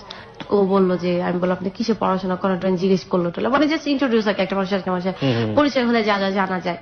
তো এই জানাজানি হলো, ও পড়াশোনা করে হাবিবুল্লাহ বাহার থেকে অনার্স কমপ্লিট করছে, মাস্টার্সে আসা। তো আর আমি তো পড়াশোনা করতেছি, প্লাস ও পাশাপাশি অনার্স কমপ্লিট করে জবে ঢুকছে আর কি, নিউ জব। এই পরিচয় ওই রাত্রে আর কি কথা হলো, এটা প্রায় 8:30-9টার দিকে। তো মানে কথা শুনে, ছেলের কথা শুনে মনে হচ্ছে ছেলে আসলে খুব ভদ্র। মানে অনেকে আছে না নিমচা শয়তান, ওই যে প্রথম ভদ্র ভাব নিল কিন্তু পরে আবার শয়তানি করে, এরকমও না, মানে ভদ্রই। তো রাত্রে কথা হলো, এরপরে ফোন রেখে দিলাম। পরের দিনও সকালে ফোন দিছে, ফোন দিয়ে সে অফিসে যাচ্ছে, আমিও ক্লাসে যাবো, আমি রেডি হচ্ছি। তারপরে এই কথা হইলো, মানে হালকা পাতলা কথা যাকে বলে। এর মাঝখানে ওই যে নাজমুল নামে যে ছেলেটা ছিল, ও কিন্তু আমাকে প্রায় ফোন দেয়। আচ্ছা, মানে আপনাদের এক ধরনের ব্রেকআপ হয়ে গেছে, মানে এটাকে এক ধরনের কি বলবো নাকি ব্রেকআপই বলবো, ব্রেকআপ হয়ে গেছে। তারপর সে কন্টিনিউ ট্রাই করে যাচ্ছে, হ্যাঁ ট্রাই করতেছে যে তুমি আমার সাথে কন্টিনিউ করো আর আমি যেভাবে হোক রাজি করবো। তো ফোন দিলে কথাবার্তা, ওই যে একটা কথা হয়েছে, একটা মায়া যখন জন্মাচ্ছে না, তো একটা মায়া প্লাস ভালোবাসা যেটাই হোক ছিল তো। তো ওই ফোন দিলে কিছুক্ষণ কথা হয় টয়, কিন্তু আমি ওরকম সিরিয়াস রিলেশনে যাচ্ছি না আর কি। আচ্ছা, ফোন দেয়, কথা হয়, এদিকে আমার ওর সাথেও কথা হচ্ছে। তো ও জ্যাক যে ও ফোন দিচ্ছে, ওর সাথে কথা হচ্ছে, কেমন আছি, ভালো আছি, ভালো মন্দ, ওর ভালো মন্দ আমার সাথে শেয়ার করতেছে, আমি আমার সবকিছু ওর সাথে শেয়ার করতেছি, মানে ভালো লাগতেছে, ওর কোম্পানিটা অনেক ভালো লাগতেছে, কথাবার্তা সবকিছুই অনেক ভালো লাগতেছে। এরকম চলতে চলতে প্রায় 1-2 মাস চলে যায়। আমি বলি, আচ্ছা এবার সত্যি করে বলো তো তোমার রিয়েল নাম কি? তারপর বললাম আমার নাম হচ্ছে Johnny, Nuruzzaman Johnny. Nuruzzaman Johnny. হ্যাঁ। আচ্ছা। বাসা খিলগাঁও, তিলপাড়া। এটা হচ্ছে 2010-এর শেষের দিকে। তো খুব ভালো একটা সম্পর্ক হয়ে যায় জনির সাথে আমার, খুব ভালো ফ্রেন্ডশিপ হয় ওর সাথে আমার। মানে ততদিন আপনাদের দেখা হয়নি দুজনে? না, দেখা হয়নি। আচ্ছা। তো আমার আবার বেস্ট ফ্রেন্ড যে ছিল ওর নাম হচ্ছে নয়ন। আমরা ছোটবেলার ফ্রেন্ড ছিলাম। জি। এটা আমাদের মানে ওর বাড়িও পাবনা ছিল। তো আমি এবার ওর সাথে সবকিছুই, মানে বেস্ট ফ্রেন্ড যেহেতু সবকিছু তো শেয়ার করবোই, সবকিছু ওর সাথে শেয়ার করতাম। আর কুমিল্লাতে আমার বেস্ট ফ্রেন্ড ছিল, ওর নাম ছিল বাঁধন। তো ওদের সাথে আমি এবার জনির ব্যাপারটা শেয়ার করলাম। তো বললো যে তোর কি প্রপোজ টোপোজ করছে? আমি না, প্রপোজ টোপোজ করে নাই বা প্রেম টেম করবে এরকম কোনো ভাব নাই ছেলে। আছে না অনেক ছেলেরা ফোন দিল, 2-3 মাস কথা বললাম বা 2-4 দিন কথা বললাম, ভাল লাগতেছে বা আই লাভ ইউ টা লাভ ইউ বলে ফেলে। এই ছেলের ভিতর না এরকম কোনো ভাবই নাই, জানোস। মানে আমি টোটালি শকড যে একটা ছেলে কথা বলতেছে একটা মেয়ের সাথে, কোনো ভাবই নাই, মানে প্রেম টেম করবে এরকম কোনো ভাবই নাই, আচ্ছা, বা প্রপোজ করবে এরকম কোনো ভাবই নাই। মানে কথা বলতেছে, ভালো লাগতেছে, কথা বলতেছে, ফ্রেন্ড, খুব ভালো ফ্রেন্ডের মতো, ওর ভালো মন্দ শেয়ার করতেছে, আমিও শেয়ার করতেছি, এরকম আর কি। মানে ভালো লাগতেছে কথা বলে, যে যাই হোক অ্যাটলিস্ট এরকম একটা ছেলে পাওয়া যেত, টাকি টাঙ্কি মারার কোনো চিন্তা ভাবনা নেই। হ্যাঁ।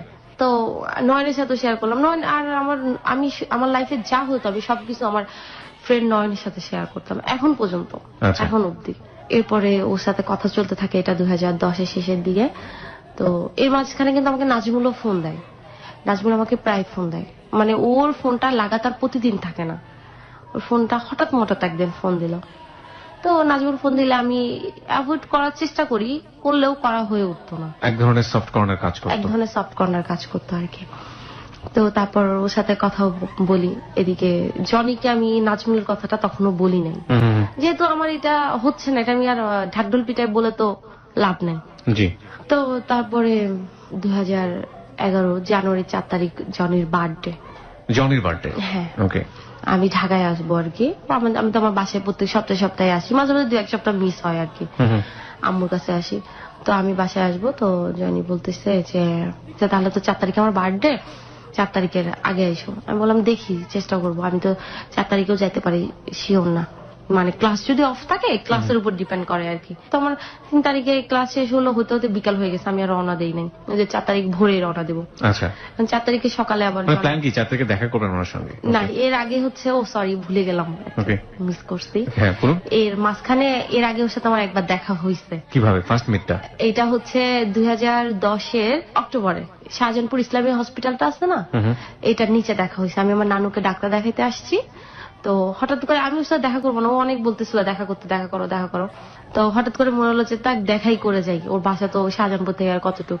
আমার নানুকে ডাক্তার দেখাইতে আসি। আমি বললাম যে তুমি তাহলে একটা কাজ করো, তুমি হসপিটালের এখানে চলে আসো। হঠাৎ করে আমি বলছি, ও কিন্তু 2-3 দিন ধরে আমি ঢাকায় আসছি আমাকে বলতেছি দেখা করার কথা, আর আমি হঠাৎ করে তখন ওকে বলতেছি আমি এখন দেখা করবা তুমি? আমি বললাম হ্যাঁ। বলতেছে আমি তো ড্রিঙ্কস করতেছি ফ্রেন্ডদের সাথে, মানে ওর ড্রিঙ্কসটা কন্টিনিউ করতো না, আচ্ছা, অকেশনালি আর কি, কোন ফ্রেন্ডের বার্থডে ছিল তখন ড্রিঙ্কস করতেছিল। তাই আমি বললাম আচ্ছা ঠিক আছে, তাহলে দেখা করার দরকার নেই। না না আমি আসতেছি। ও আসছে, তো যায়া আমি ওরে দেখে আমি টোটালি শক, মানে ওরে দেখে আমি এত ভয় পাইছি। কেন ভয় পাইছি? ও জিম টিম করতো, তো শরীর ছিল ওরকম, হাইটও ওরকম, আবার ড্রিঙ্কস করছে, চোখগুলা লাল হয়ে আছে। First meet? হ্যাঁ, দেখা আমি চিন্তা করতেছি আল্লাহ রে আল্লাহ, আমি কোন গুন্ডার পাল্লায় পড়লাম। পরে আমি দেখে আমি তাকাই আছি, আমি বলছি তুমি জনি? বলতেছে হ্যাঁ। বলতেছে এই তোমার জন্য আমি ড্রিঙ্কস ফেলায় আসছি, তুমি জানো আমি সব ফ্রেন্ড কত মিথ্যা কথা বলে আসছি, আজকে আমার ফ্রেন্ডের বার্থডে। আমি বললাম যে না আসলে আমি দেখা করবো না ভাবছিলাম, পরে ভাবলাম তোমার বাসার কাছে আসছি, দেখা করেই যাই। মানে একটা জিনিস বুঝতে পারছি যে আপনাদের মধ্যে সম্পর্কটা অনেক বেশি ফ্রেন্ডলি ছিল, সো আপনারা দুজনের যে কোনো বিষয়ে খুব ইজি গোয়িং একটা ব্যাপার ছিল। দুজনকে দেখলেই যে দুজনের ভিতরে একটা অন্যরকম সফট কর্নার কাজ করবে ব্যাপারটা এরকম না, খুবই ইজি গোয়িং যেটাকে বলে। হ্যাঁ বলুন। তো তারপরে ওরে দেখে আমি মুখের উপরে বলে ফেলছি, আমি বলছি তোমার দেখা তো আমার ভয় লাগতেছে, কয়, কি ভয় লাগতেছে? আমি কই, তোমার দেখে ভয় লাগতেছে, তুমি তো যখন তখন আমার মনে মাইরা টেরা ফেলবে এরকম। কয়, কেন এরকম লাগতেছে কেন? আমি কি, ভাই আমি শুনছিলাম তোমার হাইট বেশি, কিন্তু তোমার যে এরকম চিন্তা করতে পারে তো হাসতেছে। আমি কই, তোমার চোখগুলো আরো লাল হয়ে আছে। বলতেছে, আমার চোখ তো সবসময় লাল হয়ে থাকে, আর ড্রিঙ্কস করছি তো এই জন্য আরেকটু লাল হয়ে আছে আর কি। তো ওর চোখগুলা মানে খুব সুন্দর লাগতেছে। পাপড়িগুলা এরকম ছিল, মানে আমরা মেয়ে মানুষেরও চোখের পাপড়ি এরকম থাকে না, মানে বড় বড় ছিল। আর মনে হয় কি মাস্কারা দিয়ে চোখের পাপড়িগুলা বেঁকা করে রাখলে যেমন এরকম। আর চোখ দেখলে মনে হয় কি চোখে মনে হয় কাজল টাজল দিয়ে রাখছে এরকম। আচ্ছা, মানে ওর সবকিছুই গঠন, শরীরের এভরিথিং ওর সুন্দর ছিল। আপনার চোখে? হ্যাঁ, আমার চোখে না, সবার চোখে, সবাই ওর পছন্দ। ঠিক আছে, জনি অনেক সুন্দর, জ্যাক ওর অনেক সুন্দর। একটাই ছিল, সেটা হচ্ছে ও কালো ছিল। তো ওরে আবার সবাই ব্ল্যাক ডায়মন্ড, আমিও বলতাম ব্ল্যাক ডায়মন্ডই বলতাম। চেতা যেত, কালো বললে খুব রাগ করতো। একটু পরে ওর কয়েকটা ফ্রেন্ড আসে, মাসুম ভাইয়া, আমি ওকে নাম ধরে রাখি, ও সব ফ্রেন্ডদের ভাইয়াই বলতাম, আমার যেহেতু সিনিয়র ছিল ওরা। মাসুম ভাইয়া, শিশির ভাইয়া, ওরা আসলো একটু পরে। আসার পরে মানে ওরা যেখানে যেত ওদের আমি ফ্রেন্ডশিপটা দেখছি, ওদের ফ্রেন্ডশিপটা মানে এখন এরকম ফ্রেন্ডশিপ দেখা যায় মানে বিন্দাস টাইপ যেটাকে বলে। হ্যাঁ, মানে যেখানে যেত সব ফ্রেন্ডরা একসাথে যাইতো, আর খুব ক্লোজ সম্পর্ক। ওরা আসলো, ওদের সাথে আমার পরিচয় করাই দিল। ওই ফার্স্ট ওর সাথেও দেখা, ওর ফ্রেন্ডদের সাথেও দেখা। তো ওখানে দাঁড়ায় আমরা বেশ কিছুক্ষণ গল্পই করি। তো এর মধ্যে আমি এবার জানতে পারি যে মানে তখনই কথা ওঠে আর কি। তো জানতে পারি যে ও রাজনীতি করে, মানে খুব ভালো একটা পর্যায়ে থাকে, আমি দলের নামটা বলবো না। আর রাজনীতি যে করে ও মানে ছোটখাটো ছুটকা বুটকা নেতা থাকে না, ভালোই একটা পর্যায়ে থাকে। কি ছিল সে? মানে রাজনৈতিক দলের নাম বলছে না, বাংলাদেশে তো বিভিন্ন রকমের রাজনৈতিক দল আছে। ও থাকে হচ্ছে খিলগাঁও থানার সেক্রেটারি। কোন দলের এটা বলতে চাচ্ছি না। কোন দলের এটা বলতে চাচ্ছেন না? খিলগাঁও থানার যে দলের নাম বলছেন না, সেই দলের সে সাধারণ সম্পাদক ছিল।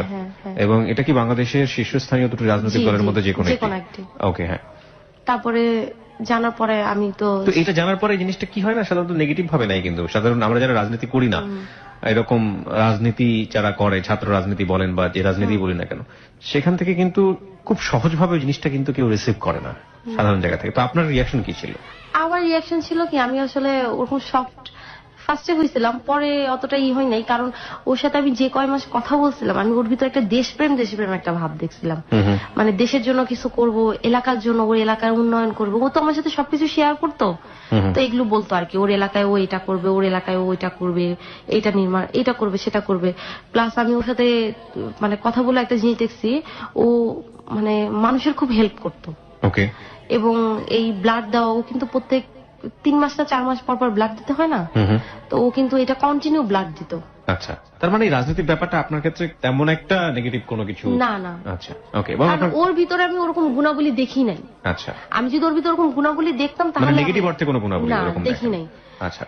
তো তারপরে তো ওই যে ওই বার্থডের কথাটা, 2011 জানুয়ারি 4 তারিখে আমি সকালবেলা আমাকে ফোন দিয়েছে, ফোন দিয়ে বললো, তোমার না আজকে আসার কথা, তুমি কালকে বিকালে কি বাসায় চলে আসছো? আমি বললাম না, আমি তো বিকালে রওনা দিইনি, ক্লাস শেষ করে আস্তে আস্তে আমার দেরি হয়ে গেছে, আর রওনা দেই নাই, তো আমি হচ্ছে একটু পরে রওনা দেবো। তাহলে উঠো ঘুমের থেকে। আমি দিব আস্তে ধীরে দেই।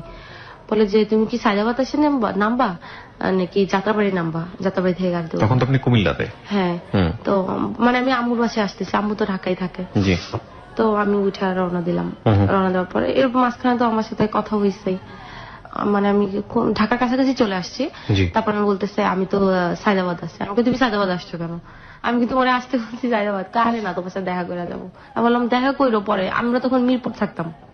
তো আমি বললাম যে যাইও পরে বাসায় যাও। ও আমার বাসায় যাইতো, কিন্তু হ্যাঁ আমার সাথে পরিচয় করাই দিচ্ছি, আমার খুব ভালো ফ্রেন্ড ছিল। তো আমি বললাম যে বাসায় এসো পরে, বলছে না আমি তো সায়দাবাদ চলে আসছি। তো আমি বাসা থেকে নামলাম, দেখি ও দাঁড়ায় আছে। তো আমি এবার ওকে উইশ করলাম, ওর বার্থডে যেহেতু, চকলেট কিনা দিলাম ওরে। আমি আমার ব্যাগেই ছিল চকলেট, নিয়ে আসছিলাম। রিক্সা উঠলাম, আমি বললাম যে রিক্সা উঠছো কেন? আমি তো বাসায় যাবো, আমার একটা সিএনজি ঠিক করে দাও। কারে যাবা বাসায়? পরে যাবো বাসায়, আজকে আমার সাথে ঘুরবা, এরপরে বাসায় যাবো। তো ওইটাই হচ্ছে ওর সাথে আমার ফার্স্ট ঘোরা আর কি। ফার্স্ট ঘোরা। বলে তুমি আম্মুকে, তোমার আম্মুকে ফোন দিয়ে বলে দাও যে তুমি আমাদের বাসায় যাচ্ছ, খাওয়া দাওয়া এখানেই করবা টোবা। আমি বললাম তোমাদের বাসায় যাবো আমি এই ড্রেসে? কি বলো, তুমি পাগল নাকি? কারে কিছু হবে না। মানে আমি জিন্স আর একটা টপস পরে আছি, আর একটা ছোট্ট একটা জিন্সের জ্যাকেট পরে আছি। তো আমি আবার আম্মুকে ফোন দিলাম, আমি বললাম আম্মু আমি তো এরকম আজকে জনির বার্থডে, জনির এখানে আসছে। তা আমি আবার আম্মুর সাথে জনির আবার কথা বলে দিলাম, জনিকে আম্মু আবার উইশ করলো টললো। তো আম্মু আবার জনির প্রতি একটা ফেথ জিনিসটা কাজ করতো যে না আমার মেয়ের সাথে উল্টাপাল্টা করবে না। থাকে না, এক একজন মানুষের অ্যাটিটিউড এক এক রকমের, কারো অ্যাটিটিউড দেখেই মনে হয় যে he is nice person. So আমরা যেটা বুঝতে পারছি যে জনিকে সামহাউ আপনি এবং আপনার ফ্যামিলি খুব পজিটিভলি নিয়েছে।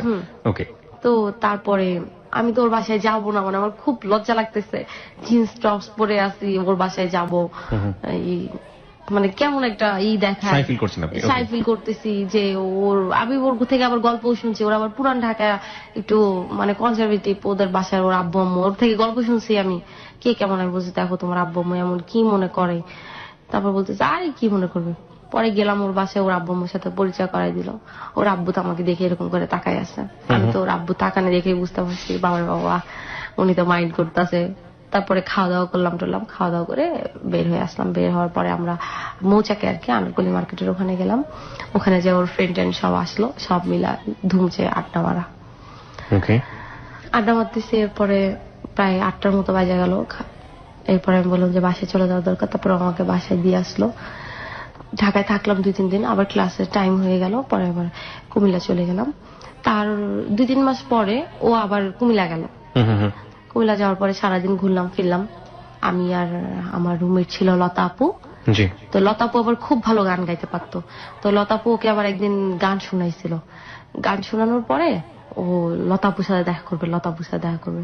তো মূলত এই জন্যই ওরা কুমিল্লাতে গেছিল যে লতাপুর সাথে দেখা করবে, প্লাস তোমার সাথে দেখা করবো, চলে আসবো। তো কুমিল্লা গেল, সারাদিন আমি লতাপু ঘুরলাম, বিকালবেলা ও রওনা দিয়ে দিল। এভাবেই চলতেছে ওর সাথে আমার। ও সকাল বিকাল আমাকে কন্টিনিউ ফোন দেয়। এর ভিতরে কিন্তু আমাকে নাজমুলও ফোন দেয়। নাজমুল কিন্তু ফোন দেওয়া অফ করে নাই। নাজমুল কিন্তু এখনো আমাকে রাজি করানোর চেষ্টাই করতেছে। ওর কথা একটাই যে আমার বাবা মা রাজি না হলে আমি তোমাকে বিয়ে করতে পারবো না, আমি আমার বাবা মাকে রাজি করবো। তা আমার কথা হচ্ছে তুমি তোমার বাবা মাকে রাজি করো, এখনো করো। আর জনির সাথে কিন্তু আমার প্রেম হচ্ছে না। জনির সাথে আমি ব্যাপারটা তখনও শেয়ার করি নাই। তো আমার রুমমেটরা, আমার লতাপু আমাকে বুঝাইলো যে দেখ মনীষা, আমার মনে হয় জনি তোকে লাইক করে। আমি বললাম না, জনি আমার লাইক করে না। তো লতাপু বলতেছে আরে মনীষা, জনি তোরে লাইক করে, ও তোকে কখনো বলবে না, ও ওরকম টাইপের ছেলে না, তুই আর 10টা ছেলের সাথে ওরে মিলাইস না। বললাম করলে করুক, আমার তো আর বলে না। কয় তুই একটা কাজ করতি, নাজমুলের সাথে করে ফেলে। আমি তো নাজমুলের সাথে আমার ব্রেক করে ফেলছি, ও যদি আমাকে ফোন দেয় আমার কি করার আছে। তারপরে লতাপ আমাকে বুঝাচ্ছে যে মনীষা তোর লাইফের তো এমনিতে এরকম অবস্থা, জনি যদি তোকে প্রপোজ করে তুই রাজি হয়ে যাস।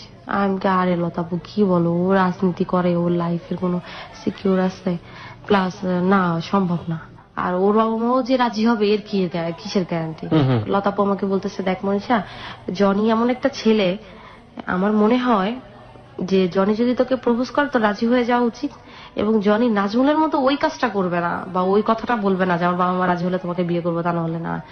জনি এমন একটা ছেলে যে ও তোকে অনেক হ্যাপিও রাখবে, প্লাস ও সবকিছু ঠিক করে ও তোকে বলবে। আচ্ছা, তা এটা আমার লতাপুর আলোচনায় থাকে আর কি।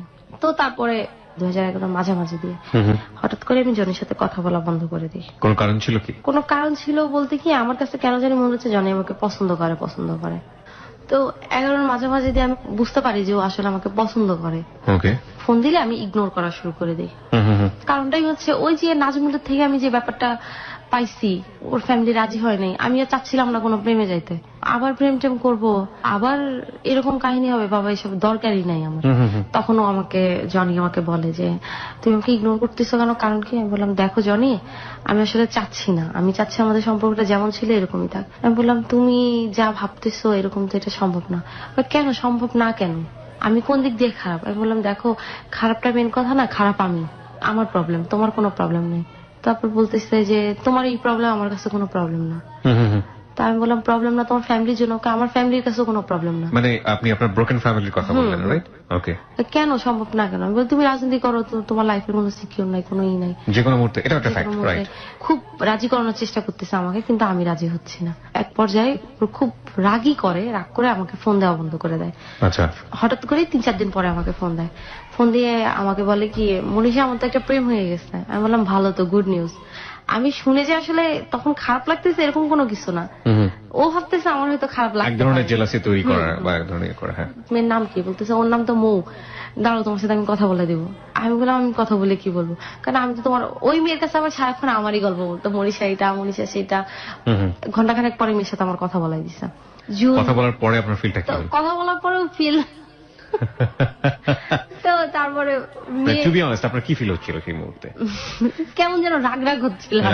সেটাই আমি এই ন্যাচারাল ফিলটাই জানতে চাচ্ছিলাম। তারপরে জনিকে বললাম যে হ্যাঁ কনগ্রেস, এই সেই প্রেম করতেছে ভালো। বলতেছে যে উফ কিরকম যেন পুরো একটা গন্ধ লাগতেছে, পুরো গন্ধ লাগতেছে, আমার রুমে তো কয়েল জ্বলতেছে, তুই মনে হয় কয়েলের গন্ধ পাইতে। তারপরে আমি বলতেছি আচ্ছা ঠিক আছে রাখি ভাই। আচ্ছা আমি এই যে ফোন রাখছি, আমি এরপরে ফোন দিলে আমি ফোন ধরতাম না। দেখা যাচ্ছে 2 দিন 3 দিন ধরে আমাকে ফোন দিয়েই যায়, লতাপুকে ফোন দেয়, তাই আমার রুমমেট অন্য কাউকে ফোন দিচ্ছে। তো তারপরে 2-3 দিন পর আমি ফোন ধরতাম, কি ব্যাপার, কি হয়েছে, তোমার গার্লফ্রেন্ড মাইন্ড করবে না, তুমি এত ফোন দাও কেন আমাকে? তুমি আমার সাথে কথা বললে তোমার সমস্যা দেখি, আমরা তো ফ্রেন্ড, তুমি বলছো না আমরা ফ্রেন্ড, আমরা তো ফ্রেন্ডই আছি, তো এখানে সমস্যা কোথায়? আমি বললাম না কোনো সমস্যা নেই, দেখো অনেক সময় তো ফ্রেন্ডশিপটা তোমার গার্লফ্রেন্ড ভালো হবে না, এটা আমার ব্যক্তিগত ব্যাপার। তো তারপর আমি ফোন ধরতাম না 2-3 দিন পরে, মানে আমার একটা রাগও কাজ করতো যে এটা কোন ধরনের ব্যাপার হলো রে বাবা, তুই আমার বললি আমার তো ভাল লাগে, আমি রাজি হইলাম না, এলাকে তুই মানে আরেকজনের সাথে প্রেম করবি, এটা কোন ধরনের কথা হইলো? মানে কেমন ফাতরা টাইপসের ছেলে।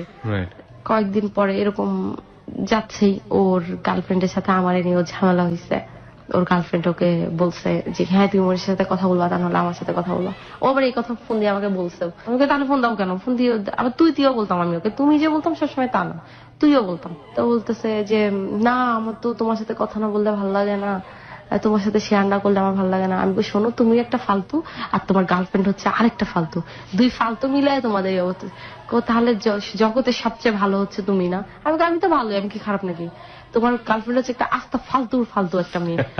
বলতেছে তুমি কিভাবে বুঝলো ফালতু? আমি কি শোনো, আমি হোস্টেলে থাকি, মেয়েদের সাইকো সম্পর্কে আমি বুঝি, ওই মেয়ে হচ্ছে একটা ফালতু একটা মেয়ে, ওই মেয়ে যাই দেখো তোমার নাকে দড়ি দিয়ে ঘুরাইতেছে, আর কত ছেলের সাথে প্রেম করে। তো জনি বলতেছে করলে করুক, এটা আমার গার্লফ্রেন্ডের ব্যাপার, এটা তোমার ব্যাপার কি, তোমার এত কথার কি দরকার? তো ওই মেয়ে আবার করছে কি, মেয়ের একটা ফ্রেন্ড দ্বারা আমার কাছে ফোন করাইছে, আমি ছেলের বই কাটুক আমি ফোনটা রেখে দিয়েছি। আচ্ছা মানে একটা জিনিস কি মানে পরিষ্কার, আলটিমেটলি জনি কি মেয়েটার সাথে প্রেম করছিল নাকি আপনাকে? না, জনি মেয়েটার সাথে প্রেম করতেছে, আলটিমেটলি করছিল। হ্যাঁ করতেছে, কিন্তু ও কিন্তু মেয়েটাকে ভালোবাসে না, মানে ও আমাকে দেখায় প্রেমটা করতেছে। এক্স্যাক্টলি, মানে মেয়েটা জানতো যে জনি তাকে লাভ করে, কিন্তু জনি আসলে তাকে লাভ করছে না, করতেছে না। এবং আমার যেটা মনে হয় যে আপনাকে পাওয়ার জন্য মেয়েটাকে উইপন হিসেবে ব্যবহার করছে সে। হ্যাঁ হ্যাঁ ফাইন, ওকে। তারপর ওই ছেলে ফোন রেখে দিল, আমি ছেলেকে বকাবকি করলাম, ওই যে মৌ এর ফ্রেন্ডে আমাকে ফোন দেওয়া হয়েছে, এই কাজটা মৌ করাইছে, মানে মৌ আসলে জনির কাছে আমাকে খারাপ প্রমাণ করার জন্য আমি তো কথা বললামই না। তো পরের দিন জনি আমাকে ফোন দিচ্ছে, বলতেছে যে রাত্রে কি তোমাকে কোনো ছেলে ফোন দিচ্ছে, তুমি কি কথা বলছো? আমি বললাম যে একটা ছেলে ফোন দিচ্ছে, তুমি কথা বলছো? আমি কি কথা বলছি কি, আমি এরকম বলছি ছেলে ফ্রেন্ডশিপ করতে চাই, আমি এরকম বলছি যে তুমি আমাকে ফোন দিবা না, তুমি তো আমার ছোট, কার কিছু বলছো? আমি না বইটা টিকা ফোন রেখে দিচ্ছে। ঠিক আছে। আমি বলছিলাম কেন, এই কাজটা নিশ্চয়ই তুমি করছো? বলছে যে আমি করি না, এরকম এটা মৌয়ের ফ্রেন্ড। এরপরে তো আমার মেজাজ খারাপ হয়ে গেছে যে কত বড় সাহস রে তোর গার্লফ্রেন্ড আমার ফোন দিল।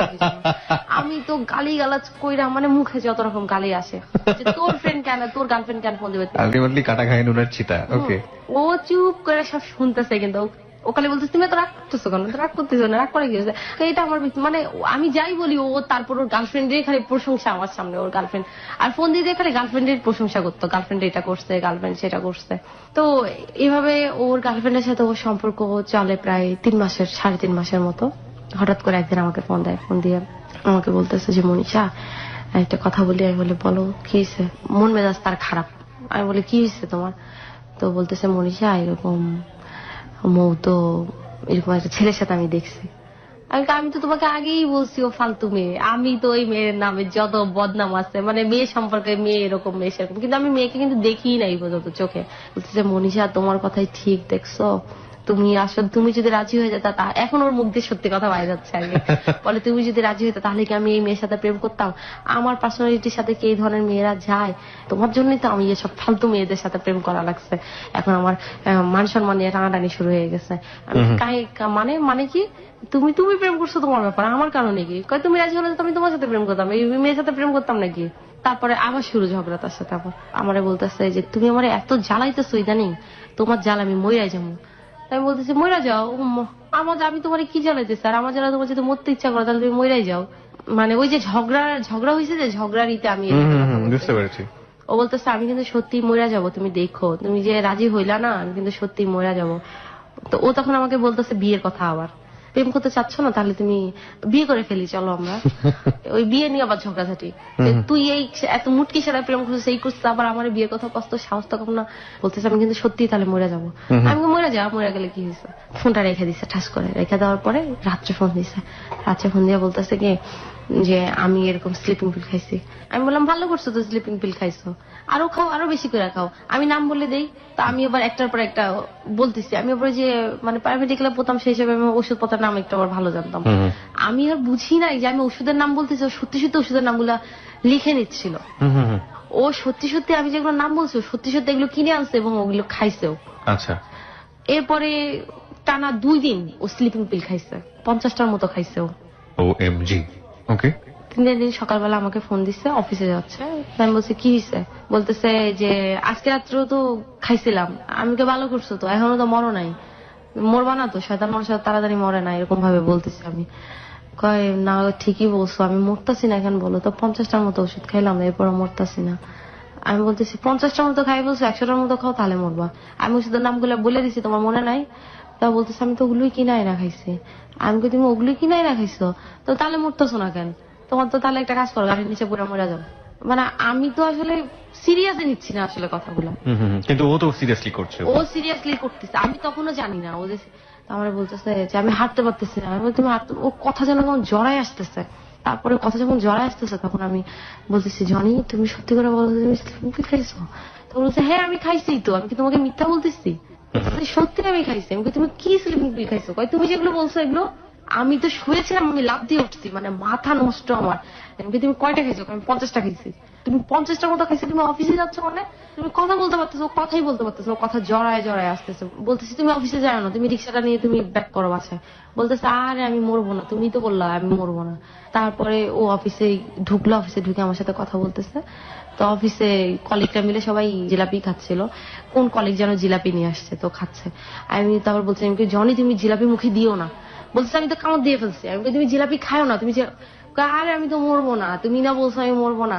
ওরও কিন্তু এই যে আমার উপর জিদ, আমি কেন মরার কথা বললাম, সেটা খুব ইগোতে লেগেছে। হ্যাঁ মানে আমি ওর কথা হচ্ছে কেন তুই মরার কথা বললি আমারে, আর তোর কারণে তো আমার মান সম্মান গেল। আমি এই সময়টাতে মানুষ না হয় কি অনেক সিম্প্যাথি চায়, অনেক বেশি পরিমাণে চায় যে আমাকে অনেক লাভ করে, এটা যে মানুষের জন্য ওরকম করছে সেই মানুষের কাছ থেকে কোনো না কোনো ভাবে জোর করে হলেও নিজের ক্ষতি হলেও একটা লাভ বা সিম্প্যাথি আদায় করতে চায়। সামহাউ ম্যাক্সিমাম ক্ষেত্রেই কষ্টটা এরকমই থাকে যারা আসলে স্লিপিং পিল নেয় বা সুইসাইড করতে চায়।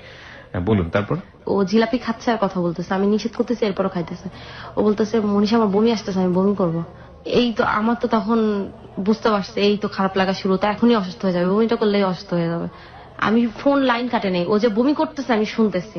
ওর কলিগরা এসে ওরা ধরছে যে জনি ভাই কি হয়েছে কি হয়েছে। ওর এক কলিগের গায়ের উপর বমি করে দিচ্ছে। ওর এক মেয়ে কলিগ আর কি, আমেনা আপা, উনি ডাক দিয়ে বলতেছে এই জনি ভাই সেন্সলেস হয়ে গেছে, তাড়াতাড়ি ধরো। পরে আমেনা আপা ফোনটা ধরছে, ফোনটা ধরে বলতেছে যে মনীষা আপা কি হয়েছে, আপনার সাথে কিছু হয়েছে, কি হয়েছে? তারপরে বলতেছে আমেনা আপা তো স্লিপিং পিল খাইছে। তারপর লাইনটা কাটতে দিয়েছে, আচ্ছা ঠিক আছে পরে কথা বলতেছে। আমি তাড়াতাড়ি করে রেডি হয়ে গেছি যে আমি ঢাকা চলে আসবো। আমি শিওর ছিলাম 50 স্লিপিং পিল খাইছে, ওর বাঁচবে না কনফার্ম। আচ্ছা। ওকে ঢাকা মেডিকেলে নিয়ে গেল। ঢাকা মেডিকেলে নিয়ে যাওয়ার পরে উপর পর্যায়ে থেকে ফোন আসে, যেহেতু ও একটা মানে নেতা ছিল, ওর ভক্ত ওর ছেলেরা যারা ছিল সব ভরে গেল, মানে ওর দলের অনুসারী যারা ছিল তো ওনারা অনেক ভয় পেয়ে গেছে এত লোকজন দেখে যে এই রোগী যদি ইনকেস মারা যায় তাহলে তো মেডিকেলের অবস্থা 12টা বাজায় ফেলবে ছেলেরা। তো তারা বলতেছে আমাদের আইসিইউ খালি নাই, আপনারা, আমি ফোনে ফোনে সব শুনতেছি খালি, আমি তখনও ঢাকায় এসে পৌঁছাই নাই। বলতেছে আইসিইউ খালি নাই, আপনারা অন্য হসপিটালে নিয়ে যান। এখন তো ছেলেরা সব চেতা গেছে, কি আইসিইউ খালি নাই, আপনি আইসিইউ নিয়ে আপনি খালি করতেই হবে, এই করতে হবে সেই করতে হবে, মানে এত চেতাচেতি হয়ে। তো তারপরে ওখান থেকে ওকে হলি ফ্যামিলিতে নিয়ে গেল। ঢাকা মেডিকেল থেকে ওকে ওয়াশ করে দিচ্ছে। ওয়াশ করানোর পর ওর অবস্থা খুব খারাপ, হাত পায়ে কোনো নাই। ডাক্তাররা বলতেছে যে ও জানটা জাস্ট বুকের কাছে এসে ধকধক করতেছে, যখন তখন এটা বের হয়ে যাবে। My goodness. আমি তখন নামছি ঢাকায়, তখন আমি হলি ফ্যামিলিতে, মানে আমি চিন্তা করতেছি আমি যাবো। হঠাৎ করে ওর ছোট ভাই ফোন দিচ্ছে, ওর ছোট ভাইয়ের নাম হীরা। তো ফোন দিয়ে বলতেছে যে আপনার নাম কি মনীষা? আমি বললাম হ্যাঁ। বলতেছে আপনার সাথে কি হয়েছে আমার ভাইয়া? আমি বললাম ভাইয়া কিছু হয় নাই তো। আপনি সত্যি করে বলেন তো আপনার সাথে আমার ভাইয়ার কি হয়েছে, আমার আম্মু আপনার সাথে কথা বলবে। লেট আলা এবার সামলাও। আমি তো ভয় এসেছে, আমি ঠাস করে লাইন কাটে দিয়ে মোবাইল দিয়ে অফ করে আমি আর হসপিটালে কি যাবো। আমি সোজা বাসায় চলে গেছি ভয়ে, জানলা এই ছেলে কিছু হলে তো আমি মার্ডার কেস একদম একদম ফাঁসে যাবেন। হ্যাঁ, বাসায় যাওয়ার পর আম্মু আমরা বলতেছে কি ব্যাপার তুমি হঠাৎ করে চলে আসছো। তারপরে আমি বলতেছি আম্মু জনিতে এরকম ফুড পয়জনিং হয়েছে। তো অবস্থা তো খুব খারাপ, এই জন্য ওকে দেখতে আসছি। কয় তাহলে কোথায় আছে? আমি বললাম হলি ফ্যামিলিতে। কয় তাহলে তুই হলি ফ্যামিলি ঘুরে আসতে আবার এখন আসছো, আবার যাবে। আচ্ছা ভালো হয়েছে, তাহলে আমিও যাই।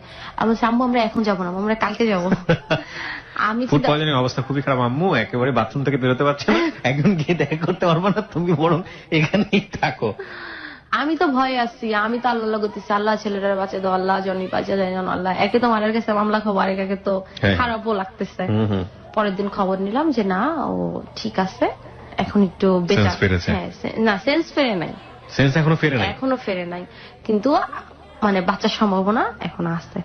আমি মোবাইলটা আবার খুলছি, ওর ছোট ভাই আবার আমাকে ফোন দিচ্ছে, আপনি লাইনটা কেটে মোবাইল বন্ধ করে দিলেন কারণ আমার আম্মু আপনার সাথে কথা বলবে, আপনি কি হয়েছে? হ্যাঁ, আমি তো আবার বলতেছি ভাইয়া আপনি কি জানতে চান?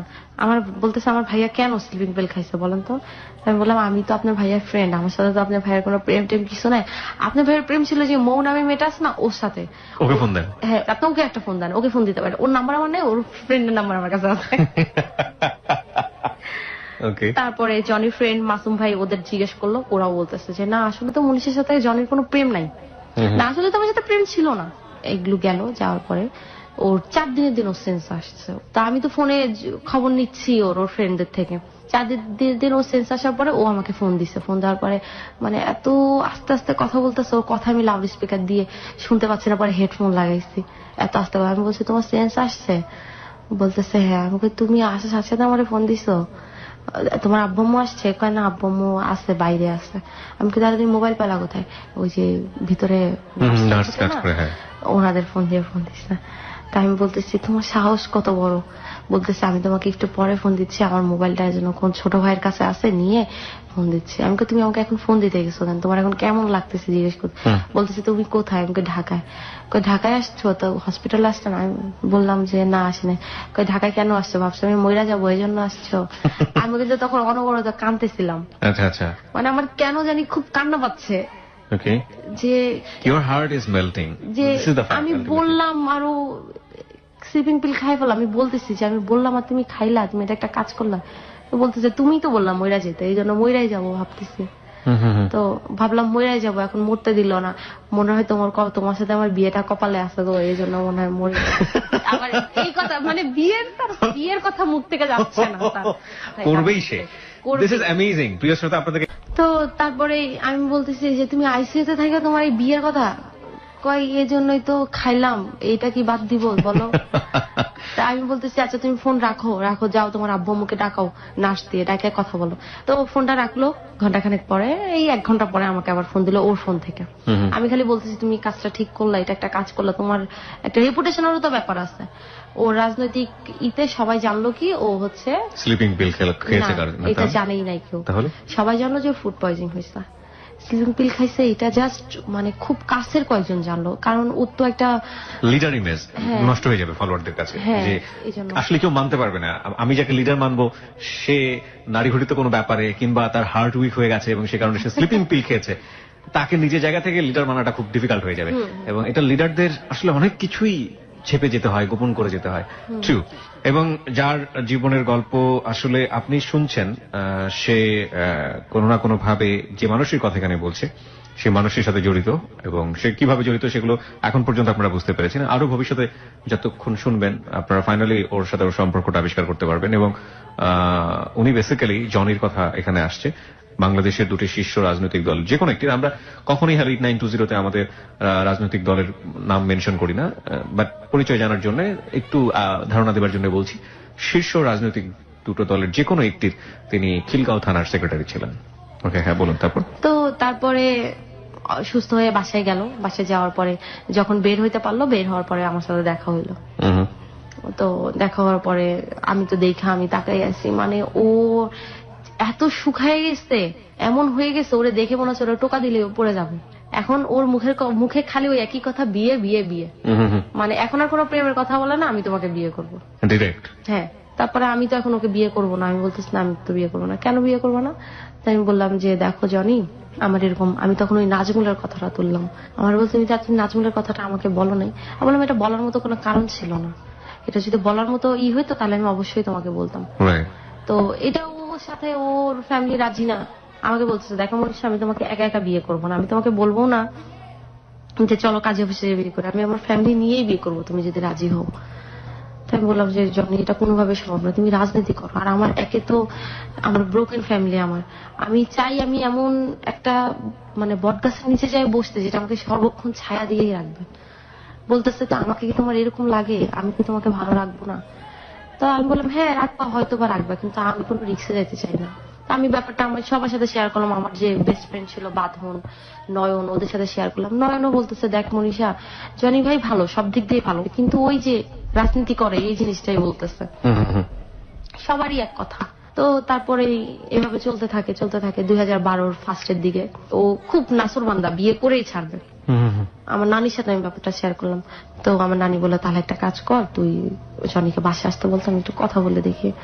তারপর বাসে আসতে বললো, তারপর জনির সাথে কথা বললো। আমার নানি বলতেছে যে দেখো জনি, তোমার তো আমরা আগে থেকেই চিনি, কিন্তু বিয়ের ব্যাপারটা তো এটা ছেলে খেলা না, আর তুমি বিয়ে করবা, তোমার ফ্যামিলি থেকে ব্যাপারটা কিভাবে নিবে এটাও কিন্তু একটা তুমি যদি তোমার ফ্যামিলিকে নিয়ে আসতে পারো, মনে করো অ্যারেঞ্জ ম্যারেজ যেভাবে হয় এরকম ভাবে যদি হয় তাহলে হয়তো আমরা দিতে পারি।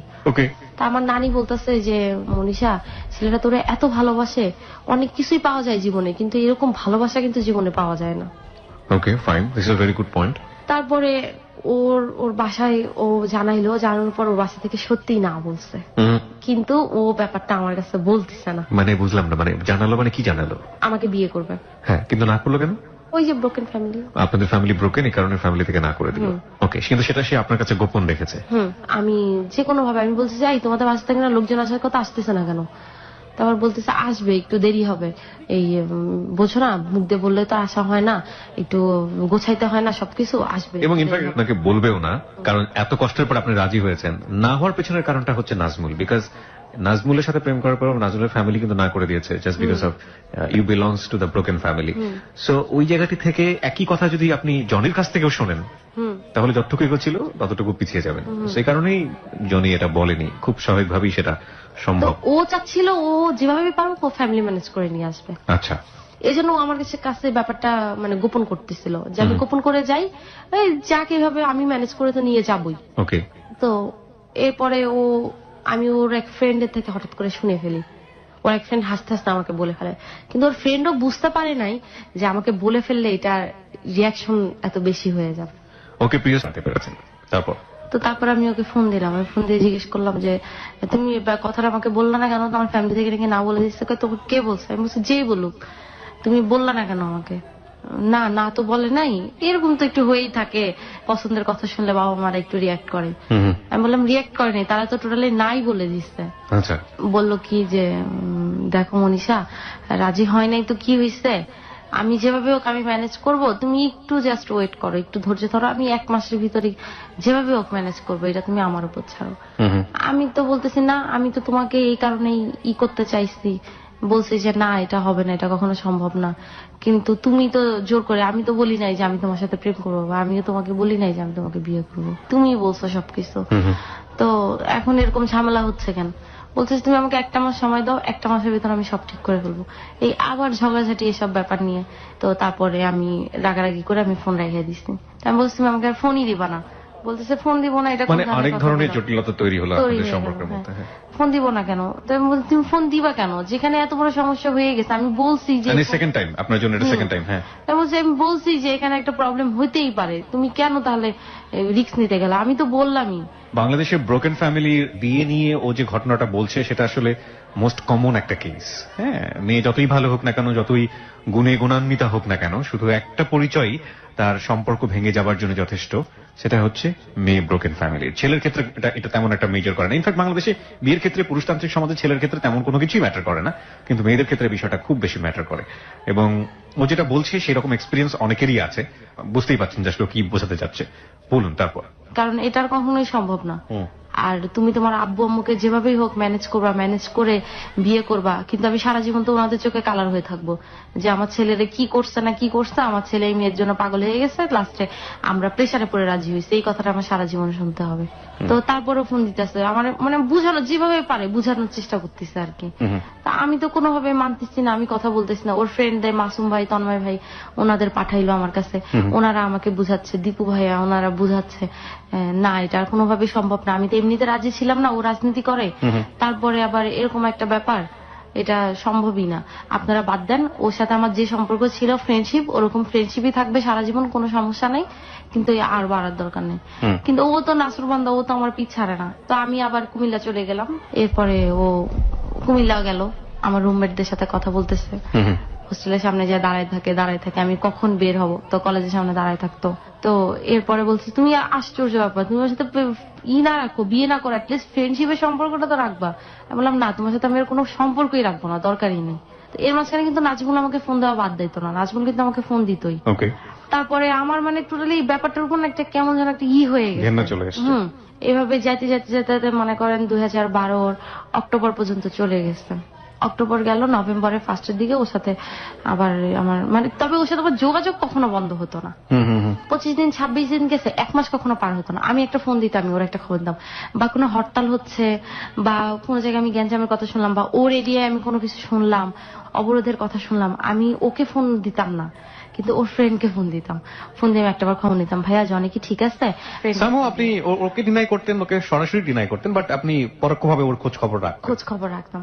বা ও তাই করতো, আমার রুমমেটকে, আমার কাজিন ফোন দিয়ে খবর নিত যে আমার কি খবর। এর মাঝখানে ওর সাথে আমার যখনই ফোনে কথা হতো, ও খালি বিয়ের কথা বলতো, যখনই ফোন কথা হতো বিয়ের কথা বলতো, আর আবার এই যে ঝগড়া শুরু হয়ে যেত। ঝগড়া হলে আবার কথা বলা বন্ধ করে দিতাম, আবার এই যে 20 দিন 25 দিন কথা বলতাম না, আবার হয়তো আমি ফোন দিচ্ছি, তা নাহলে ও ফোন দিচ্ছে, আবার ওই যখনই একটু ঘন্টাখানেক কথা বলতাম, আবার বিয়ের কথা বলতো, আবার এরকম ঝগড়া হতো। আবার মাঝে মাঝে রাইগা যায়, বলতো কি তোর আমি তুলে নিয়ে যাই বিয়ে করবো, তোর আমি তুলে নিয়ে যায় টানা 3 দিন আটকে রাখলো, তুই বাধ্য হবি আমার বিয়ে করতে।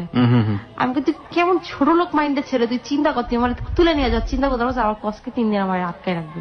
মানে ও তো এগুলো রাগে বলতো আসলে, কিন্তু ও ইচ্ছা করলে আমাকে তুলে নিয়ে যাইতে পারতো, সেটা সত্যি কথা। মানে পলিটিক্যাল পাওয়ার, হ্যাঁ, কিন্তু ও কখনোই এই ধরনের কাজ করেনি। তবে ও যে কাজ করছে সেটা হচ্ছে, ও আমার উপর সবসময় নজর রাখার জন্য একটা ছেলে রাখছিল। একটা জিনিস বুঝতে পারছি যে আপনি যত বেশি ওকে না করছেন, তত বেশি ওর আগ্রহ বাড়ছে। হ্যাঁ, এটাই হয় সম্পর্কের ক্ষেত্রে, এই না জিনিসটা তীব্রভাবে আগ্রহের তৈরি করে, এবং এটা কতটা ভয়াবহ হতে পারে যে না শুনেছে সে খুব ভালোভাবে এটা জানে। ওকে, যাই হোক, হ্যাঁ বলুন। তারপর আবার কথা হয় এরকম, বারবার তো এরকম চলতেছে। নভেম্বরের ফার্স্টে আমি ওকে ফোন দিলাম, ফোন দিয়ে আমি বললাম কি খবর টবর নিচ্ছে, তো আমি বলতেছি আমি তো এরকম বিয়ে করে ফেলবো, বাসা থেকে তো এরকম বিয়ের কথা বলতেছে। বলছে তুমি রাজি? আমি বললাম হ্যাঁ রাজি হবো না কেন, বাসা থেকে দিলে নিশ্চয়ই সবকিছু জানে শুনে বিয়ে করবে সে। তুমি অন্য কাউকে বিয়ে করতে পারবো, আমাকে বিয়ে করতে পারবো না? আমি কি হয়ে গেছি? তুমি রাজনীতি করো, আমার লাইফের কোনো সিকিউর থাকবে না, তারপর তোমার ফ্যামিলি রাজি না, কি দরকার? বলার পরে ও আমার বাসায় ফোন করছে, বাসায় ফোন করার পরে আম্মু বলছে ওকে দেখা করতে। তারপর আম্মু বললো যে হ্যাঁ সত্যি ওর জন্য বাসা থেকে বিয়ে টিয়ে দেখতেছি, এরকম 2-1 জায়গায় কথা হয়েছে, যেটা বেটার হয় দিয়ে দেবো। তারপর ও বলতেছে আন্টি অন্য কোথাও দিবেন, তাহলে আমার কি সমস্যা? বলছে বাবা তুমি তো রাজনীতি করো বাবা, এটা তো কোনো একটা লাইফ হলো, বলো এখনকার বাংলাদেশের যে অবস্থা, আমাদের দেশে কিভাবে কি সম্ভব? বলতেছে আমি তো আপনার মেয়েকে হ্যাপি রাখবো, এটা কি, এই বিশ্বাসটাও কি আপনি আমাকে আমার উপর রাখেন না? বলছে তোমার উপর তো বিশ্বাস রাখি, না রাখলে কি এই তোমার বাসা পর্যন্ত আসো, আমরা কখনো কিছু বলি না, একটু বিশ্বাস আছে দেখেই তো, বা একবার বিয়ের কথা হয়েছেও তোমার সাথে, তোমার আব্বু আম্মুকে আনতে পারো নাই। মানে আম্মু আবার চাইতো যে হ্যাঁ ওর সাথে বিয়ে হোক আমার, মানে আম্মু আসলে ওকে পছন্দ করতো ছেলে হিসেবে। আমার মেয়ের জন্য এর থেকে পারফেক্টটা ছেলে হয়ই না, আর যাই না হোক ও আমার মেয়েকে এত ভালোবাসা আর কেউ দিতে পারবে না। আম্মু সবচেয়ে বড় কথাই ছিল এটা। তারপরে আম্মু বলতে ঠিক আছে তাহলে একটা কাজ করো, আমি যেভাবে পারি মনীষাকে, মানে এটা আম্মু আর ওর চুক্তি হয়েছে, এটা আমি পরে জানতে পারছি, তখন জানতে পারি নাই। তো তারপরে আম্মু বললো যে ঠিক আছে আমি ওকে ম্যানেজ করব, তুমি তাহলে একটা কাজ করো, তুমি তোমার ফ্যামিলি ম্যানেজ করে আসো, আর আমি কিন্তু বিয়ে দিলে আমি সবাইকে জানাচ্ছি কিছুদিনের ভিতরেই ডেট ফিক্স করে ফেলবো। ও তারপর বাসায় এবার বাসায় রাজি হয়ে গেছে, ওর ফ্যামিলিতে। হ্যাঁ, ওর ফ্যামিলি থেকে। তো তারপরে ওর আম্মু বললো ঠিক আছে তাহলে ডেট কবে কি হয় তাই তাহলে কর। তারপরে আমাকে বলে আমি তো রাজি না, এখন আমার আম্মু তো মানে আমাকে বিয়ে দিবেই জনির কাছে, আমি বলছি না আম্মু আমি বিয়ে করবো না, আমি এখন তো বিয়ে করবো না, তারপর আমি একটু রাজি হয়েছিলাম তোমার কথা, আমি তো ওকে বিয়ে করবোই না, অসম্ভব ব্যাপার। ওকে আমি বিয়ে করে যাই আর ওর মা আমাকে বলুক যে হ্যাঁ তুমি আমার ছেলেকে কি করছো, জাদু টোনা করছো, আমার ছেলে তোমার ছাড়া অন্য করে বিয়ে করলো না, আমরা তো প্রেসারে পরে রাজি হয়েছি, সারা জীবন আমি এই কথার দাবির নিচে থাকি, আমি তোকে বিয়ে করবোই না। আর তারপরে ও রাজনীতি করে, ওর লাইফের কোনো নাই, আমি করবো না। আম্মু বলতেছে তুই যদি ওকে বিয়ে না করিস তাহলে কিন্তু আমি এই যে সন্ধ্যার সময় বলতেছি আমি গলা ধরে দিয়ে মরে যাবো। মানে এগুলো হচ্ছে আমার আম্মু আর ওর হচ্ছে সাজানো প্ল্যান আমাকে রাজি করানোর। আর এরপরে সারা রাত আম্মু অনেক বুঝাইলো টুঝাইলো, যাই হোক আম্মু অনেক ইমোশনাল ব্ল্যাকমেল যা বলে আর কি। তো তারপরে রাজি হইলাম 2012 নভেম্বরের 18 তারিখে। আমি ওকে ফোন দিয়ে বললাম যে আমি তো বিয়েতে রাজি, এবার তুমি খুশি তো, খুশি হয়েছো, এবার হাসি দাও হাসি দাও। মানে সে আর কোনো কথা বলে না, সে চুপ, মানে টানা 1-1.5 মিনিটের মতো চুপ, কোনো কথা বলে না। পরে শুনছি তখন সেটাই সে কি করছিল, কি করেছিল? সে নাকি মোবাইলটা পকেটের ভিতরে ঢুকায় জোরে লাফালাফি শুরু করে দিল। Most happiest moment. তো আমি তো করতেছি তখন হাসতেছে, বুঝতেছি আমি তোমার খুব খুশি হইতেছে না, খুব খুশি হইতেছে যে বিয়ে করতে পারতেছো না। টেল মি দ্য ট্রুথ, আপনি খুশি ছিলেন না? এইটাই হয়, আমি জানি না মেয়েরা কেন জানি এই জায়গাটাতে কেন জানি নিজেদেরকে অনেক বেশি হাইড করে। এরপরে বললাম এই কথা বলার পরে তারপর তো বিয়ে শপিং টপিং শুরু, আমি নিজেই বিয়ে শপিং টপিং করতেছি, যেহেতু বাসায় আমার কোনো পুরুষ লোক নাই, বাবা নাই, তো আমার নিজের সবকিছু নিজেরই করতে হচ্ছে। শুক্রবার আমাদের বিয়ে 23 তারিখে, আর 22 তারিখ রাত্রে মিরপুরে একটা কনসার্ট হচ্ছে। তো আমি ওকে বলতেছি যে আমি তো এরকম কনসার্টে যাচ্ছি, কয় তোমার না আজকে গায়ে হলুদ, আমি গায়ে হলুদ তো রাত্রে হবে আর আমি তো সন্ধ্যার দিকে যাচ্ছি, চলে আসবো, সমস্যা নাই। তো গেলাম, যাওয়ার পরে তো ওই দিন আবার গায়ে হলুদ দেখে, মানে তো ঘরোয়া ভাবে হচ্ছে, খুব একটা বড় করে হচ্ছে না, কারণ 4 দিনের নোটিশে আমাদের বিয়ে হয়েছে, তো ঘরোয়া ভাবে হচ্ছে। আমি বললাম ওভাবে তো গায়ে হলুদ করবে না, ছোটখাটো করে করবে, কোনো সমস্যা হবে না। তো ওখানে যাওয়ার পর পরে তারপরে গায়ে হলুদ টলুদ দিল, গায়ে দেওয়ার পরে ওর সাথে কথা টথা বললাম রাত্রে। পরের দিন মানে সে তো মহা খুশি, তার তো খুশির অন্ত নাই, এমন অবস্থা। পরের দিন বিয়ে সকালবেলা উঠে আমি পার্লারে গেলাম, পার্লারে যাওয়ার সময় কথা বললাম ওর সাথে, তারপর তো আর কথা বলতে পারি না। তারপর তো সেই বিয়ে মহেন্দ্র খন যা ভাবছিলাম। তারপরে এখন আমার খুব ইচ্ছা করতেছে আমি যাই ঘেটে যাই দাঁড়াই, সবচেয়ে মজার ব্যাপার হচ্ছে এটা, জামাই ধরে যে টাকা নেই। কারণ আমি জানি ও হচ্ছে চরম ও তো ওর ফ্রেন্ডরা তো আরো অনেক চালাক, আহারে আমার কাজিন গুলার তো ঠকাই দিবে, এগুলো তো কথা বলতে পারবা না, এগুলো ঠকাই দিবে, মানে পারলে আমি উঠে যাই, এরকম অবস্থা। তো তারপরে কাজী বিয়ে পড়াইতে আসলো। এখন মানে এতক্ষণ আমি এত হাসতেছিলাম, ওর সব ফ্রেন্ডরা এসে গেলে আমার দেখতে থাকে কি হইলা তো রাজি শেষমেশ না, এত কিছু শুধু শুধু আমার ফ্রেন্ডরা নাকে দড়ি দিয়ে ঘুরাইলা, আমি খালি হাসতেছি, মানে সবাই পরিচিত, অপরিচিত তো কেউ নাই। তো কাজী আসলো যখন বিয়ে পড়াইতে, কাজী যখন কবুল বলতে বলছে, মানে তখন কেন জানি বুঝলাম না এত কান্না আসতেছে, বুক ফেটে কান্না চলে আসতেছে, মানে আমি আত্মকবুল বলতে পারতেছি না। তো এরপরে বিয়ে হলো, খাওয়া দাওয়া শেষ করলাম, তো তারপর বিদায়ের সময় আসলো, বিদায়ের সময় যা হয় আর কি, কান্নাকাটি, most pathetic part of marriage. এই কান্নাকাটির পর্ব শেষ, গাড়িতে উঠলাম, উঠে মিরপুর থেকে খিলগাঁও আসলাম। তো এই বাসায় যা ফর্মালিটি যা থাকে আর কি, তো সব হলো। এরপরে রুমে গেলাম, রুমে যাওয়ার পর আমার চুল নিয়ে মহা বিপদে পড়া, স্প্রে করা চুল, চুল তো খুলতে পারি না। পরে তেলের বোতল একটা নিয়ে অর্ধেক রাত পর্যন্ত ও আর আমি মিললাম, আমার চুলি খুললাম। এরপরে আমি বললাম, আর বিয়ের আগে আমার কমন কেস, বিয়ের প্রথম রাতের মনে হয় মোস্ট কমন কেস হচ্ছে এটা, যে কারণে বলছিলাম। ওকে, হ্যাঁ বলুন। তারপরে আর বিয়ের আগে ওকে আমি কন্ডিশন দিচ্ছিলাম যে আমি কখনো মশারি টাঙাইতে পারবো না, বিছানা ঝাড়ে ঘুমাইতে পারবো না, কয়েল ধরাতে পারবো না, হ্যাঁ এই কাজগুলো ওর অবশ্যই করতে হবে। তো অর্ধেক রাত পর্যন্ত চুল খুললাম। এরপর আমি ওয়াশরুমে গেলাম, আমি বললাম আমি ওয়াশরুমে যেতে চাইছি, যেন দেখি মশারিটা তুমি সবকিছু ঠিকঠাক করে ফেলছো। আসে দেখি বিছানা ঘুমাইছে আর হাসতেছে। আমি বলছি তুমি হাসতেছো কেন? কেউ আমাকে বলছিল যে আমি একটা রিক্সাওয়ালাকে বিয়ে করবো, তারপরে তোর মতো ছেলেরা বিয়ে করবো না। লাস্ট ফিনিশিং কি হইলো, আমার ঘরেই থাকতে হইলো, আমার সাথেই থাকতে হইতেছে, কি আর বলার আছে, আসলে বিয়ে তো করেই ফেলছি। তো খুব ভালো সময় যাচ্ছিল বিয়ের প্রথম দিন 3 দিন ভালো। 8 দিনের দিনে তো আবার যাইতে হয় আমাদের বাড়িতে, তো 8 দিনের দিন আমাকে দিয়ে আসলো ওখানে। আমার সাথে ওর সম্পর্কটাই ছিল এরকম। এই 8 দিন পর্যন্ত কিন্তু ওর সাথে আমার অনেকবার ঝগড়াঝাটিও হয়েছে। 8 দিন 100 বার মনে হয় ঝগড়া হয়েছে, 100 বারই আমি এখন চলে যাবো আমার বাসায়, তুই থাক তোর মতো, কিন্তু একবারও আমি যাই না। এরকমই চলতেছে। আর দিন দিন বাসায় গেলাম, বাসায় যাওয়ার পরে ওখান থেকে আমি বলতেছি আমি এখন আর আসবো না, আমি তোর সাথে সংসার টংসার করবো না, আমার এসব চলবো না, সংসার টংসার আমার ভালো লাগে না। হ্যাঁ তোর বাসায় যাই, আমার এত কাজকর্ম করা লাগে, আমার কাজকর্ম করতে ভালো লাগে না, আমার সকালবেলা নাস্তা বানাইতে ভালো লাগে না, দুপুরবেলা রান্না করতে হয়, আমি এসব কিচ্ছু করতে পারবো না, আমার হোস্টেল লাইফই ভালো রে বাবা, আমার বুয়া এসে খাবার দিয়ে যায়, আমি খায়া প্লেটে ডাইনিং এ রেখে আছি, বুয়া ধুয়ে ফেলে, আমার এটাই ভালো, তুমি আমার ডিভোর্স দিয়ে দাও এক্ষুনি, এই মুহূর্তে দিয়ে দাও, আর আমার কাবিনের টাকা আমারে দিয়ে দাও, আর কাবিনের টাকা শেষ হয়ে গেলে আবার তোমার ফোন দিয়ে জানাবো না, বাকি টাকা পাঠিয়ে দিও, বউ হয়েছে তো তাই খরচ দেবো না, ডিভোর্স দিয়ে দিলে আমার খরচ কিসের, মানে কথায় কথা আমি খালি বলতাম যে ডিভোর্স দিয়ে দাও আর আমার কাবিনের টাকা আমাকে দিয়ে দাও। OMG, ওকে, তো ইট ওয়াজ ফান বেসিক্যালি। হ্যাঁ হ্যাঁ না সিরিয়াসলি। আর দিনে দিন এই কথা বলতেছি, ও বলতেছে দেখো মনীষা সংসার লাইফ তো এরকমই হয়, একটু মানায় নেওয়ার চেষ্টা করো না, কি করো, মানে ও আমাকে বোঝানোর চেষ্টা করতো। ওর আসলে সবচেয়ে বড় গুণ যেটা ছিল সেটা হচ্ছে ধৈর্য, অনেক বেশি ধৈর্য তো। অনেক ধৈর্য ছিল। আমি ওর সাথে এত এইটা বলতাম ওইটা বলতাম, এত খারাপ ব্যবহার করতাম, কিন্তু ও সহজে রাগ করতো না, ও আমাকে খালি বুঝাইতো। এটা খুবই ভালো গুণ একটা মানুষের জন্য, খুবই ভালো গুণ। একটা জিনিস যেটা বুঝি এই ছোট জীবনে বা এত জীবনের গল্প শোনার পরে, রাগটাকে কন্ট্রোল করতে পারা হচ্ছে সর্বোত্তম গুণের মধ্যে একটা, কিন্তু কতক্ষণই বা পারা যায়। হ্যাঁ, বারবার টেম্পারিং করলে একটা সময় হবেই। তারপরে এই 2 দিন থাকলাম ওখানে, এরপরে আমাকে আবার ওদের বাসায় নিয়ে আসলো, তারপর আমি আবার কুমিল্লা গেলাম, ফাইনাল পরীক্ষাটা দিলাম, দিয়ে চলে আসলাম। তো এপ্রিল মাসে 4 তারিখে দুপুরবেলা ওর সাথে আমার কি নিয়ে যেন ঝগড়া হয়েছে, মানে এমনিতেই হয় ছোটখাটো ব্যাপার নিয়ে, মানে সিরিয়াস ঝগড়া হইতো না, খুনসুটি লেগেই থাকতো। তো এরকম ঝগড়া করতে করতেই আমি আবার ঘুমাই গেছি, ঘুমটা একটু ভাঙছে, দেখি কি ও আমার পাশে নাই, আমি বলি কি ব্যাপার, ও কি ঘুমাইলো না? তারপর আমি বাথরুমের দিকে তাকাই, দেখি না ও বাথরুমেও নাই। আমি ভাবলাম যে হয়তো বা ড্রয়িং রুমে বা ডাইনিং এ আছে, ড্রয়িং রুমে হয়তো বসে টিভি দেখতেছে। একটু পরে দেখি আমার মানে শ্বশুরের ফোনটা বাজে উঠছে, তারপর আমার শ্বশুর লাফ দিয়ে খাটের থেকে নামছে, মানে নামাটা না কেমন যেন অস্বাভাবিক মনে হলো। তারপর আমাকে বলতেছে মনীষা মনীষা তুমি কি ঘরে আসছো? আমি বললাম হ্যাঁ আব্বু কি হয়েছে? আমি এবার তাড়াতাড়ি করে দৌড়াই গেছি। আমি বললাম কি হয়েছে? বলছে এরকম তো জনি অ্যারেস্ট হয়ে গেছে। বিয়ের কতদিন পরে এটা? এটা নভেম্বরের 23 তারিখে বিয়ে হলো, আর এপ্রিলের 4 তারিখে অ্যারেস্ট হলো। ওকে। অ্যারেস্টের কথা শুনে আমি চুপ হয়ে যাই, মানে আমার লাইফে এটা ফার্স্ট এরকম। এর আগে কি জনি কখন অ্যারেস্ট হয়েছিল তাকে জিজ্ঞেস করেছিলেন কিনা? হ্যাঁ এর আগে হয়েছিল? কখনো হয়নি। কখনো হয়নি না, ওকে, এটাই ফার্স্ট। ওকে। তো আমি শুনে তো শকড।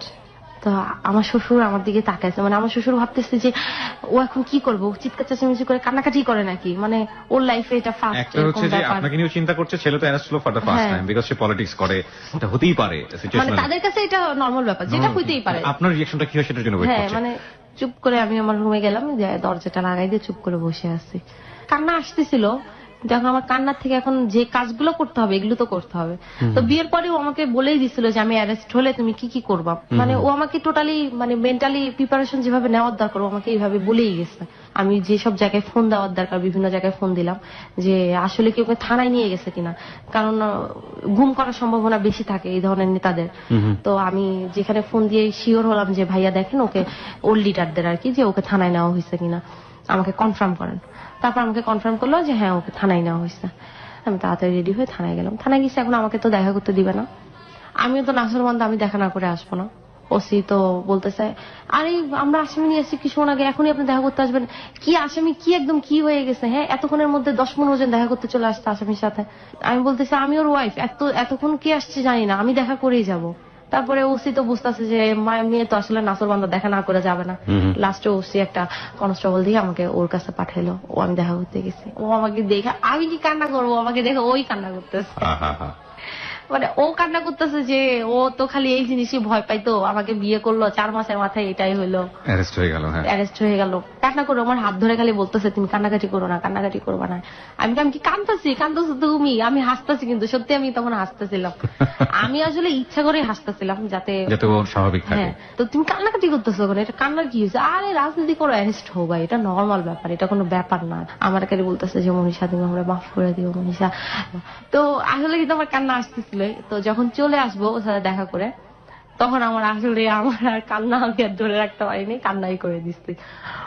তো চলে আসলাম পরের দিন, ও তো কোর্টে নিয়ে গেল, আমি কোর্টে গেলাম। কোর্টে ওখানেও কথা টথা বললাম। তারপরে আবার রিমান্ড চাইলো, 10 দিনের রিমান্ড চাইছে, পরে উকিল 3 দিনের করছে, 3 দিনের জন্য আবার থানায় নিয়ে আসলো।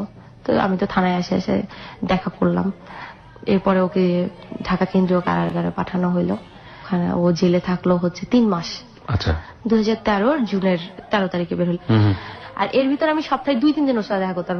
এর ভিতরে ঝড় হোক, বৃষ্টি হোক, আমার গায়ে জ্বর হোক, আমার এদিকে স্যালাইন লাগাই রাখছে পর্যন্ত। আমি রাত্রে স্যালাইন লেগেছে, সকালবেলা আমি খুলে ক্যানুলাটা লাগানো, আমি ক্যানুলা লাগা অবস্থায় আমি জেল গেট গেছি ওর সাথে দেখা করতে। ওকে। তা আমি যাই হাত এরকম নিচে ঝুলাই রাখতাম, হাত তো ই করতাম না যে আমার হাতে ক্যানুলা লাগানো।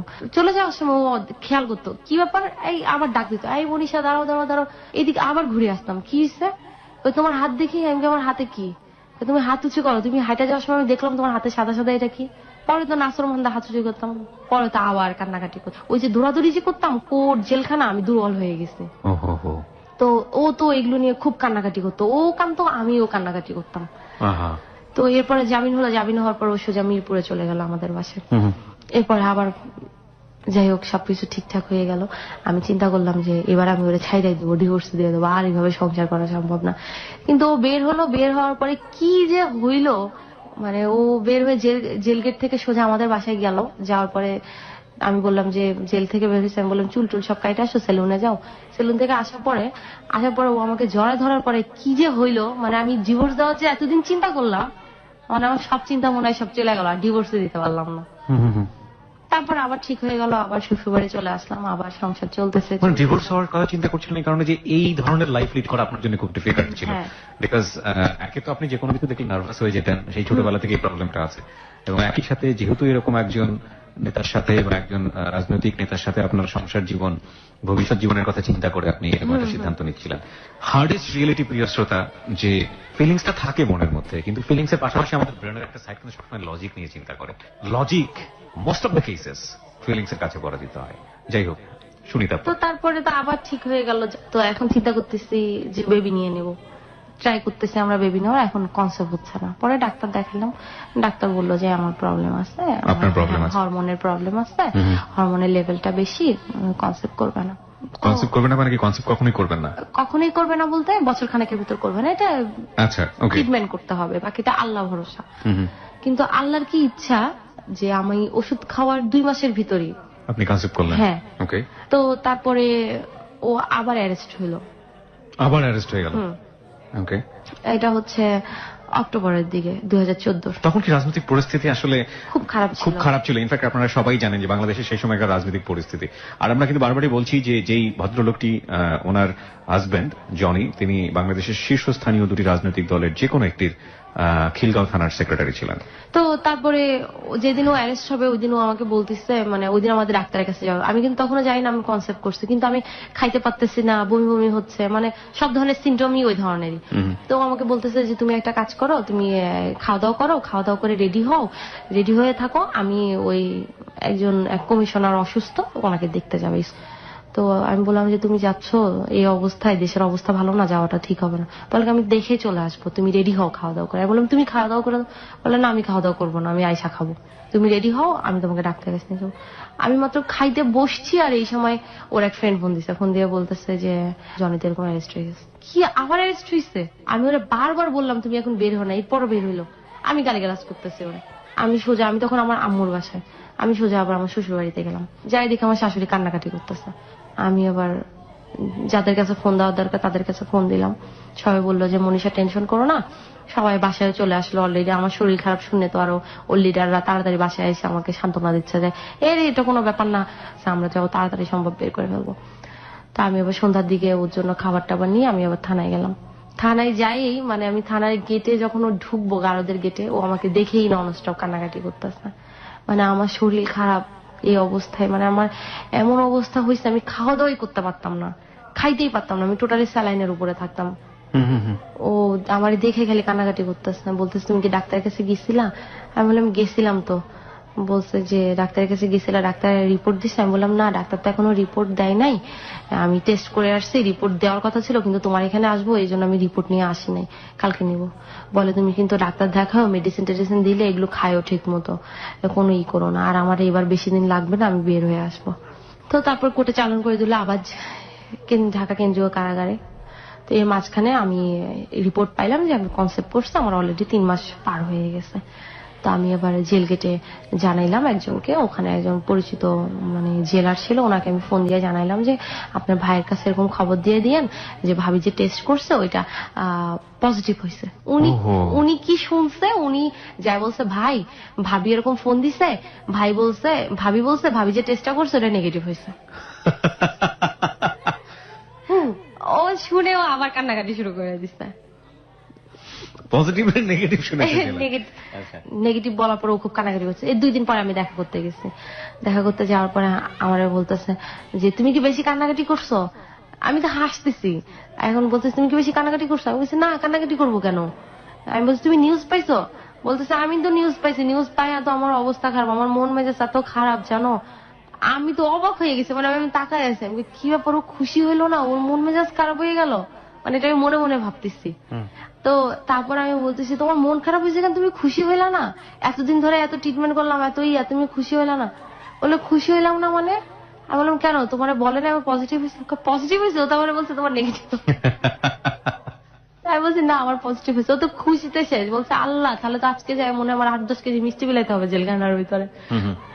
তো তারপরে ঈদের আগে আমি ওকে বের করলাম, বের করার পরে বের হলো, এরপরে আমাদের আবার সময় ভালো হয়ে যাচ্ছে। এত টেক কেয়ার করতো, এত টেক কেয়ার করতো।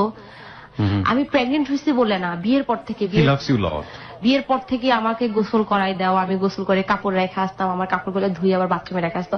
নাইরা দিলে ওর মা দেখবে না, ওর বাবা দেখবে, বলবে যে দেখছো বউয়ের সেবা করে, এই জন্য কাপড় চোপড় কাইচা ও বাথরুমে রেখে আসতো। বলতো মনীষা তুমি একটু নাইরা দাও, আব্বু আম্মু দেখলে মাইন্ড করবে।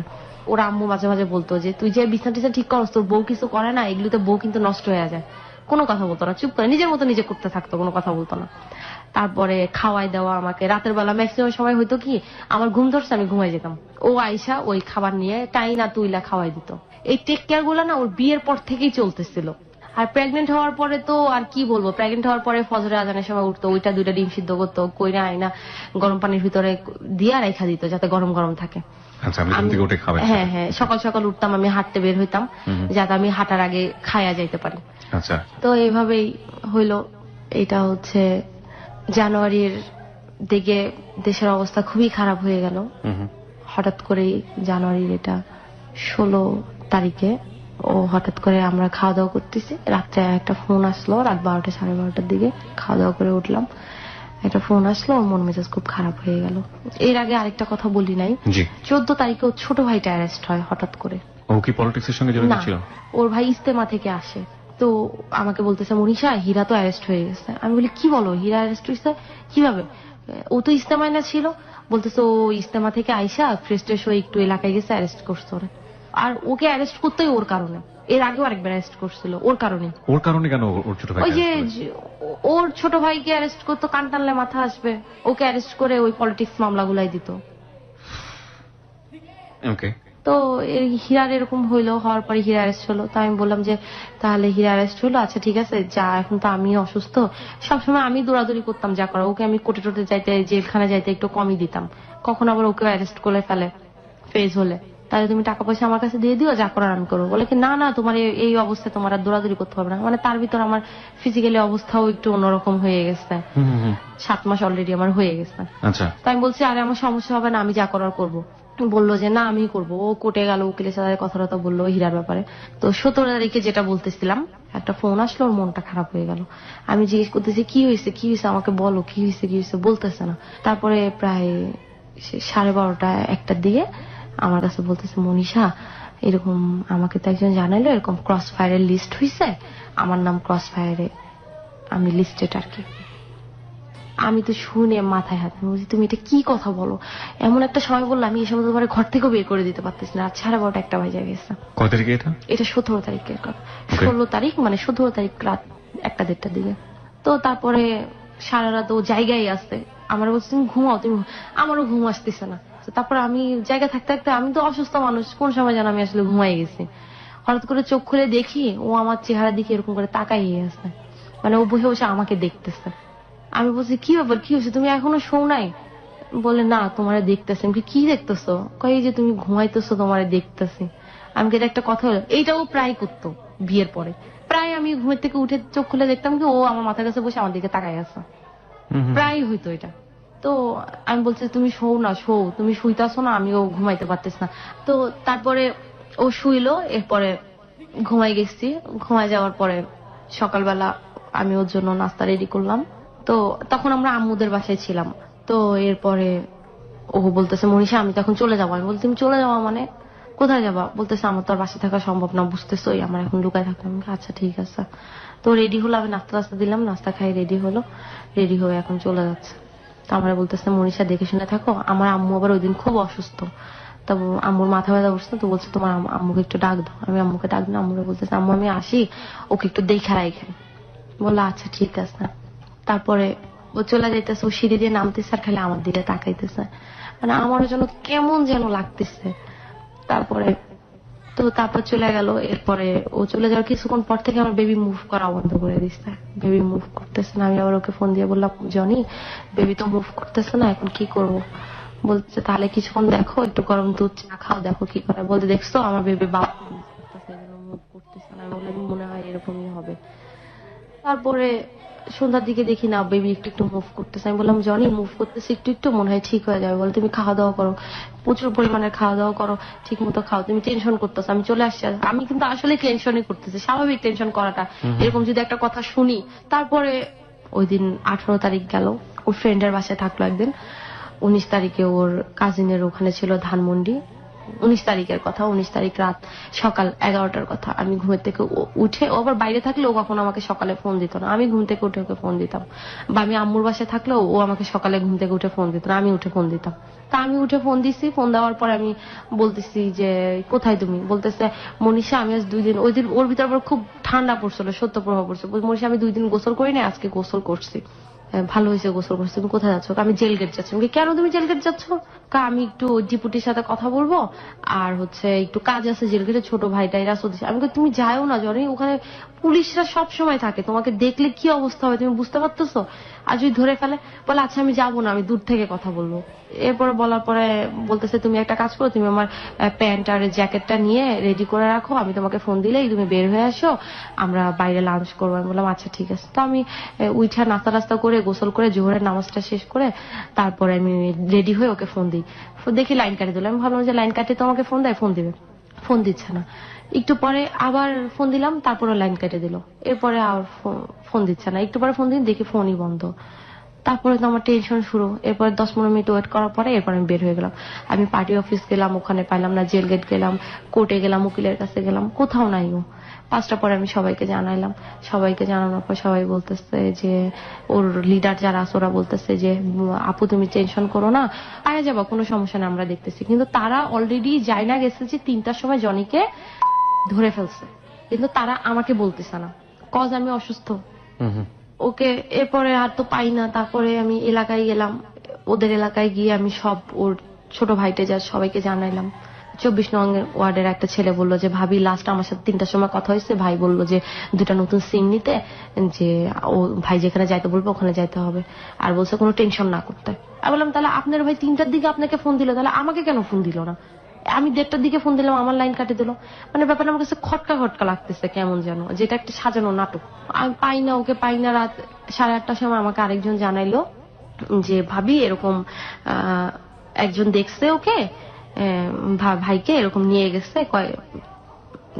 আপনি বলেছেন আপনার মতো কয়েকজন? হ্যাঁ, এরকম ভাইকে এরকম ধরে নিয়ে গেছে, আর ভাইয়ের সাথে আরেকটা ছেলে ছিল, ওকেও নিয়ে গেছে। মানে এগুলো সবই শোনা কথা আপনার, তাই তো? সবার থেকে শুনছেন আপনি, অথেন্টিক কোন ইনফরমেশন না আপনার কাছে।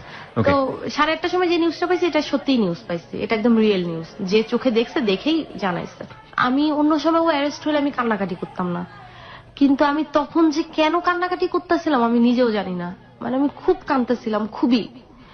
আর আমার খালি ওর একটা খুব প্রিয় গান ছিল, ওই যে রুনা লালা যখন থামবে কোলাহল। মানে আমার বারবার খালি ওই গানটাই মনে পড়তেছিল আর কি।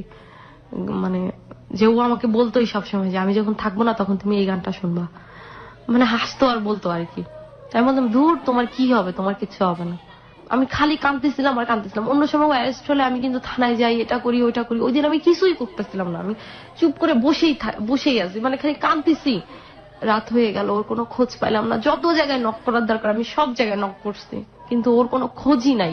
তারপরে প্রায় রাত 2টার দিকে আমার পেটে আমার বেবি এত এত নড়তেছিল, মানে আমার মনে হচ্ছিল এটাই লেবার পেন। এখন আম্মুর কাছে শুয়ে আছে, আম্মুকে বলতেছে আম্মু দেখছো বেবিটা কিরকম করতেছে, আম্মু আমার সহ্য হইতেছে না, চলো আম্মু ডাক্তারের কাছে যে। আম্মু বলতেছে আরে বাকল, এরকম বাবু নড়েই, এটা লেবার পেন না, মনে হয় জনিরে ধরছে, মনে হয় অনেক মারতেছে টাটতেছে, এই জন্য হচ্ছে, বাচ্চারা তো বুঝতে পারে, এই কারণে মনে হয় এমন করতেছে। তো মানে আমি সহ্য করতে পারতেছি না, বাচ্চা এত নড়তেছে। আমি হঠাৎ করে লাইট নিবানো, তো হঠাৎ করে আমার কাছে মনে হলো যে মানে আমার মাথার কাছে ও বসে আছে। আমি চুপ করে এরকম মাথাটা ঘুরে আমার পিছনের দিকে রকিং চেয়ারটায় ও সবসময় বসে থাকতো, আমি চেয়ারটার দিকে তাকায় আসছি, মানে মনে হচ্ছে ও ওখানে বসে আসছে, আমার কাছে এমন লাগতেছে। আম্মু বলতেছে কি হয়েছে, আমি বলছি আম্মু আমার কেমন জানি মনে হচ্ছে আম্মু জনি মনে হয় এখানে বসে আছে আমার কাছে। আমি বলছি আরে ও সারাক্ষণ এখানে বসে থাকতো, তোর এর জন্য এরকম লাগছে, ঘুমাও তো ঘুমাও, শরীর খারাপ হয়ে যাবে, শরীর খারাপ হয়ে যাবে। ওর সাথে যে ছেলেটা ছিল, ওই ছেলেটার ভাইয়ের সাথে আমার বারবার কথা হচ্ছিল। আমি ওই ছেলেটার ভাইয়াকে ফোন দিচ্ছি যে ভাইয়া আপনি কি জনির কোনো খোঁজ পালেন, আপনার ভাইয়ের কোনো খোঁজ পাইছেন? উনি বলতেছেন যে না এখনো খোঁজ পাইনি। আমি সারা রাত উনাকে ফোন দিচ্ছি, উনি বলতেছে খোঁজ পাইনি।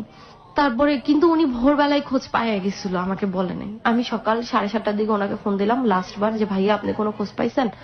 তারপর বললো যে হ্যাঁ আমি ভাই আপু, উনি আমাকে আপু আপু বলতেছিল। উনি আমার বয়সে বড় ছিল, সেজন্য ভাবি বলতেছিল না, আপুই কি উনি বলতেছিল। আসলে কে? উনিও রাজনীতি করতো। উনিও রাজনীতি করতো, আচ্ছা। তো বলতেছে যে আপু তুমি জনিকে পাওয়া গেছে, আমার ভাইকেও পাওয়া গেছে, ঢাকা মেডিকেলে এমার্জেন্সিতে আসছে, অনেক মারছে তো, অবস্থা খুব খারাপ।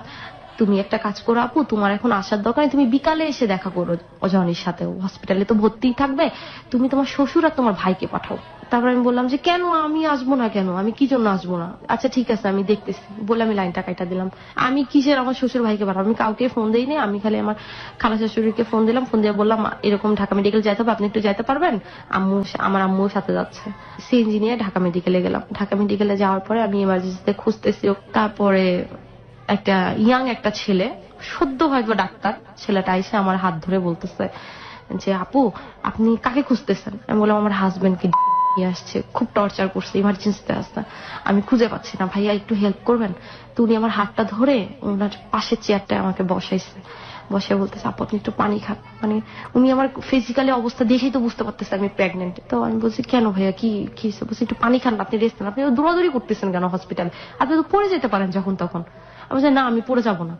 তো আমি পানি খাইলাম, পানি খাওয়ার পরে বলতেছে আপু আপনি বসেন, আমি রেজিস্ট্রি খাতা নিয়ে আসতেছি, আমি দেখতেছি, ইমার্জেন্সিতে আছে, আপনি কোনো টেনশন করেন, ইমার্জেন্সি। কিন্তু সেও অলরেডি জানে যে ও ইমার্জেন্সিতে নাই, সে আমাকে তার ওখানে বসায় রাখছে। আমি তো, সে আমাকে বসায় রেস্টুরেন্ট খানা বলছে এই দেখেন ইমার্জেন্সিতে নাই, তাহলে মনে নিয়ে গেছে আপু, মনে হয় একটু সুস্থ হয়েছে, নিয়ে গেছে তারা আবার, আপনি টেনশন করেন না। এইদিকে অলরেডি আমার আম্মু ওকে দেখেও চলে আসছে। বাইরে আমি চিৎকার চেঁচামেচি শুনতেছি, বলছে বাইরে চিৎকার দিচ্ছে কেন সবাই? বের হয়ে দেখি আমার আম্মু, আমার খালা শাশুড়ি সবাই কান্নাকাটি করতেছে। আমি বলছি কান্নাকাটি তোমরা ওকে দেখছো? কোথায় আছে ও, কোথায় কোথায়? এই কথা বলতেই একটা ছেলে বলতেছে যে মর্গে আছে। তো মর্গ যে তখন কি, মানে আমার মাথায় আসতেছে না, কিন্তু আমি তো মর্গে এর আগে বহুবার গেছি, কিন্তু তখন যে মর্গটা কি আমার মাথায় আসতেছে না। ঢাকা মেডিকেলের মর্গে আগেও গেছি, কিন্তু মর্গে কোন দিকতে যেতে হয় এই রাস্তাও চিনি। আমি ওই কথা শুনে আমি ঢাকা মেডিকেল থেকে বের হয়ে আমি মেইন রোডে যাই, মেইন রোড থেকে ঘুরে আমি দৌড়াইতেছি রাস্তায়, খালি দৌড়াই আমি মর্গে গেছি। মানে আমি রাস্তায় অনবরত খালি দৌড়াইতেছি, আমি মর্গই খুঁজে পাইতেছি না। তারপরে মর্গে গেলাম, যাই আমার চাচা শ্বশুর আমার সাথে ছিল। তারপরে আমি দৌড়াই মর্গে গেছি, যাই দেখি মর্গের বারান্দায় একটা টলির উপরে ও শুয়ে আছে, সাদা কাপড় দিয়ে ঢাকা। তো আমার চাচা শ্বশুর আমার হাত ধরে টাইনা নিয়ে আসতেছে এইদিকে, বলতেছে আরে এটা জনি না, এটা ও সাতকার ছেলেটা, জনি এটা না। আমি বলি আমি দেখি আমি ওই ছেলেটারে চিনি তো, আমি চিনি তো ছেলেটারে দেখি। বলছে না দেখতে হবে না। পরে আমি হাত ঝাটকা দিয়ে আমি কাপড়টা টান দিয়ে দেখি ও। পরে আমি তো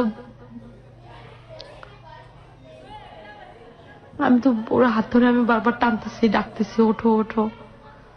ওই দিন আমাদের আবার শপিং করারও কথা ছিল, আমার ওই 7 মাসে 700 হবে, আমি শাড়ি চুজ করে রাখছি, ও আমাকে শাড়ি কিনে দিবে। আমি বলতেছি তুমি কি রাগ করছো, আমি এত টাকা দামে শাড়ি চাইছে দেখে। আমি নেটে একটা শাড়ি দেখছিলাম, শাড়িটার দাম 8,000 টাকা ছিল। তা আমি ওরা বলতেছি আমি এই শাড়িটাই নিবো। বলতেছি তুমি এত টাকা দামে শাড়ি নিবা, সাথে সাথে বেবি হলে তো আবার আরেকটা নিবা। আমি বলছি না আমি এটাই নিবো। আমি বলছি তুমি কি রাগ করছো যে আমি এত টাকা দামে শাড়ি চাইছি দেখে? তা আমি বারবার ওর হাত ধরে খালি টানতেছি, ওর মাথা দিয়ে অনবরত রক্ত পড়ে যাচ্ছে। আমি বারবার রক্তগুলো মুছতেছি, আমার সারা শরীর কাপড় ওন্না সব রক্তে ভরে গেছে। তো আমি ওর হাত ধরে টানতেছি, ওর গালে হাত দিচ্ছি, ওর সারা শরীরে হাত দিচ্ছি। এরপরে সবাই ঢাকা মেডিকেল সবাই ঘুরে গেল, লোকজন আইসা। ওর শরীরে 17টা গুলি করা হয়েছিল, মাথায়ও গুলি করা হয়েছিল। আজকের এই জীবনের গল্প আমরা কোনো রাজনৈতিক, কোনো প্রাতিষ্ঠানিক, কোনো আইনি, কোনো জায়গা থেকেই, কোনো অ্যাঙ্গেল থেকেই এই গল্পটা কানিনি। আমরা একবারের জন্য প্রশ্ন করিনি যে আমাদের এই জনি, এই সমাজেরই সন্তান, বাংলাদেশেরই মানুষ, সে কোন রাজনৈতিক দলের সঙ্গে সম্পৃক্ত ছিল। আমরা একবারের জন্য প্রশ্ন করিনি রাজনীতিতে থাকা অবস্থায় সে কি ধরনের অ্যাক্টিভিটিস করত। আমরা একবারের জন্য প্রশ্ন করিনি কে ওকে, কারা ওকে মেরেছে। আমরা একবারের জন্য জানতে চাইনি যে এখানে কার ভুলটা ছিল। আমরা শুধু একজন মেয়ের অসম্ভব সুন্দর একটা প্রেমের গল্প, একটা লাভ, একটা ভালোবাসার গল্প, একটা ছেলের অসম্ভব সুন্দর একটা প্রেমের গল্প, ভালোবাসার গল্প, এই জায়গাটি থেকে দুজন চমৎকার মানুষকে উপস্থাপন করার চেষ্টা করেছি, যার সমাপ্তিটা অত্যন্ত বেদনাবিধুর। কার দোষ সেখানে, কেন হলো সেখানে, সেই ভাবনার জায়গাটা সমস্তই আপনার কাছে ছেড়ে দিলাম। ঘটনা সে সময় বাংলাদেশের রাজনৈতিক পরিস্থিতি কি ছিল এদেশের মানুষ সবাই জানে। এবং একই সাথে যদি বলি যে জানুয়ারি থেকে আজকে হচ্ছে মে মাস, খুব বেশি দূরে না, মাত্র 3 থেকে 4টা মাসের ডিফারেন্স। আপনার বেবি দুনিয়াতে এসছে, আমরা খুব সহজে বুঝতে পারি বেবির মুখ দেখা সৌভাগ্য আপনার হাজবেন্ডের হয়নি। আপনার সন্তান দুনিয়াতে এসছে, ছেলে না মেয়ে? ছেলে হয়েছে। ওর নাম রেখেছেন? জি, ওই রেখে গেছিল। কি নাম ওর? নাদিফ উজ্জামান নহর। নহর, ওকে। যাকে রেখে আপনি আজকে এই জীবনের গল্প বলতে এসছেন। হ্যাঁ, কি বলার আছে আপনার একেবারে শেষের দিকে এসে লিসনারদের? ও যখন নাকি আমি মানুষের মুখে শুনছি, ও যখন নাকি ওকে গুলি করা হয়, ও গুলি করার কিছুক্ষণ আগে নাকি ও বারবার বলতেছিল যে আমি রাজনীতি করব না, আমাকে ছাইড়া দেন, আমার ওয়াইফটার 3 মাস পরে বেবি হবে, আমি আমার ওয়াইফকে নিয়ে এক্ষুনি ঢাকা ছাইড়া চলে যাব। ওকে নাকি যখন ওর বুকে 5টা গুলি করছে তখনও নাকি ও মাপ চাইছে, মাপ চাই বলছে আমাকে এবার অন্তত ছাইড়া দেন, 5টা গুলি তো করছেন, এবার ছাইড়া দেন। মানে ও তো অনেক আসলে জবরদস্ত ছিল, অনেক লম্বা চওড়া ছিল, জিম টিম করতো, ওর 5টা গুলি তো ঘায়েল হয়নি, 16টা গুলি করার পরও ও বাইচা ছিল। লাস্ট যখন মাথায় গুলি করছে তখন নাকি ও মারা গেছে। 16টা গুলির পরও ও দাঁড়ায় ছিল। তো 5টা গুলির পরও নাকি অনেক মাপ চাইছে যে আমার বউটার জন্য অন্তত আমারে ছাইড়া দেন। মানে ও মৃত্যুর আগ মুহূর্ত পর্যন্ত ও খালি আমার নামটাই নিচ্ছে। যারা শুনছে তারাই আমারে বলছে যে মৃত্যুর আগ মুহূর্তটা পর্যন্ত ও খালি আমার নামটা নিচ্ছে, যে আমার বউয়ের 3 মাস পরে বেবি হবে, আমাকে ছাইড়া দেন, আমি ওকে নিয়ে চলে যাবো, আমি থাকবো না। তো ও মারা গেছে, মারা যাওয়ার পর আমি স্বপ্নেও দেখছি বারবার যে ও আমাকে বলতেছে, মনীষা আমাকে যখন অ্যারেস্ট করছে আমি বারবার খালি তোমার কথাই ভাবতেছিলাম যে আমি অ্যারেস্ট হলে তুমি যেরকম পাগল হয়ে যেতা, আমার মরার কথা শুনলে তুমি কি করবা। বেবি নিয়ে ওর অনেক অনেক স্বপ্ন ছিল, অনেক ইচ্ছা ছিল, বেবি হলে এটা করবে, ওইটা করবে, বেবি হলে বেবিকে এই স্কুলে ভর্তি করবে, বেবিকে এটা করবে, বেবিকে কোনো কষ্ট দিবে না, এই করবে সেই করবে, কিন্তু বাচ্চার মুখই দেখা যেতে পারে নাই। আপনার এখন সিদ্ধান্ত কি, আপনি কি করবেন? আমার এখন সিদ্ধান্ত, অবশ্যই আমি আমার হাজবেন্ডের ইচ্ছাগুলো পূরণ করতে চাই। ওর দেশ নিয়ে ওর যে ইচ্ছা ছিল, দল নিয়ে যে ইচ্ছা ছিল, দেশের জনগণ নিয়ে যে ইচ্ছা ছিল, ওর ভূমিকাটা আমি পালন করতে চাই। আমি চাই ওর অপূর্ণ ইচ্ছাগুলো আমি পূরণ করব, যাতে জনি আমার মাধ্যমেই হোক আর যেভাবেই হোক জনি যেন বাচ্চা থাকে সবার মাঝে, ও বেঁচে থাক। কিন্তু আপনি তো জানেন যে এই রাজনীতি করা মানে হচ্ছে যে কোনো মুহূর্তে আপনি রিস্কে পড়ে যাবেন। আমার রিস্ক, আমার জান গেলে যাক, আমার প্রাণটা চলে গেলে যাক, আমার হাজবেন্ডের প্রাণ গেছে আমারও যাক। দেশের মানুষের জন্য যদি এইটুকু চলে যায়, আমার হাজবেন্ড গেছে আমি যাব, যাই, কোনো সমস্যা নাই। মানুষের জন্য যদি একটু করে যাইতে পারি, বাঁচার মতো বাঁচতে পারলে একদিনই বাঁচবো। ওই বলে না যে বাঁচতে হলে সিংহের মতো বাঁচো, বিড়ালের মতো না। বাঁচলে বাঁচার মতো একদিনই বাঁচবো, না শেক্সপিয়ারের বাঁচলে কথা এটা। দরকার নেই। কিন্তু আপনি যেই জনের কাছ থেকে পালাতে চাইতেন, ইন সর্ট অফ, আমি পালানো শব্দ ব্যবহার করছি এখানে, ঠিক হবে না, ওর এই জীবনের কারণে, জেলের কারণে আপনি ওকে ডিভোর্স দিতে চাইতেন, চলে যেতে চাইতেন, সেই জন্য আপনার কাছ থেকে চলে গেছে, এবং তারপরে আপনি এখন এই ধরনের সিদ্ধান্ত নিয়েছেন, কেন নিলেন? নিলাম, আমি চিন্তা করে দেখলাম যে আসলে রাজনীতি করাটা তো খারাপ না, যে যেভাবে নেয়। ও কিন্তু রাজনীতি করতে তো খারাপ কিছু করতো না, ও তো দেশের মানুষের কল্যাণ করতে চাইতো, বা দেশের মানুষের জন্যই কিছু করতে চাইতো। এখন কিছু মানুষ এটাকে বিকৃতি করে ফেলছে, এটাই আর কি। এবং এই বিকৃত মানুষদের জন্য বেশিরভাগ মানুষই সাফার হয়। হ্যাঁ। অনেক ভালো ভালো পলিটিশিয়ানরা এই খারাপ খারাপ পলিটিশিয়ানদের জন্য সাফার হয়। ওকে প্রিয় শ্রোতা, এই হচ্ছে আমাদের মনীষার জীবনের গল্প। তার সন্তানের বয়স এখন 1.5 মাস, এবং সে তার সন্তানের ভবিষ্যৎ নিঃসন্দেহে ভালো কিছু হবে, সেই শুভকামনা আমাদের লাখ লাখ শ্রোতা যারা আছেন তাদের পক্ষ থেকে থাকবে। এই যে জীবনের গল্প, এই জীবনের গল্প দলমত নির্বিশেষে অনেক রাজনৈতিক নেতা কিংবা অনেক রাজনীতি করা মানুষের জীবনের গল্পের সাথে হয়তো মিলে যাবে, এবং একই সাথে হয়তো এর চেয়েও বড় বড় স্যাক্রিফাইস তারা দেশের জন্য করে থাকেন, এর চেয়েও বড় বড় স্যাক্রিফাইস হয়তো তারা দলের জন্য করেন, তারা তাদের নীতিগত আদর্শের জন্য করেন। সেটা সঠিক থাকে বা ভিকটিম হন, যাই বলি না কেন, কিন্তু এটা তো এক ধরনের স্যাক্রিফাইস। এটা তো নিজের জীবন দিয়ে দেওয়া, সেটা ভুল পথে হোক বা সেটা ন্যায় ছিল না অন্যায় ছিল, সেই জায়গাটা আমরা যাবোই না। এই মনীষার জন্য তো অনেক বড় একটা স্যাক্রিফাইস, মাত্র এক বছরের সংসার, সেখানে বাচ্চাটার বয়স মাত্র 1.5 মাস, কিন্তু তারপরেও রাজনীতি শুনলেই আমরা এক ধরনের নাক শিটকাই, রাজনীতি শুনলেই আমাদের মধ্যে এক ধরনের অন্যরকম নেগেটিভ সেন্সটা কাজ করে। কি বলার আছে, আমি আসলে তালগোল মানে খেয়ে হারিয়ে ফেলছি অনেক সময়। আজকে অন্তত রাজনীতিটাকে একটু অন্যভাবে দেখার একটা মানে চিন্তা নিজের মাথার মধ্যে গ্রো করেছে। প্রিয় শ্রোতা, আমরা আজকের মতো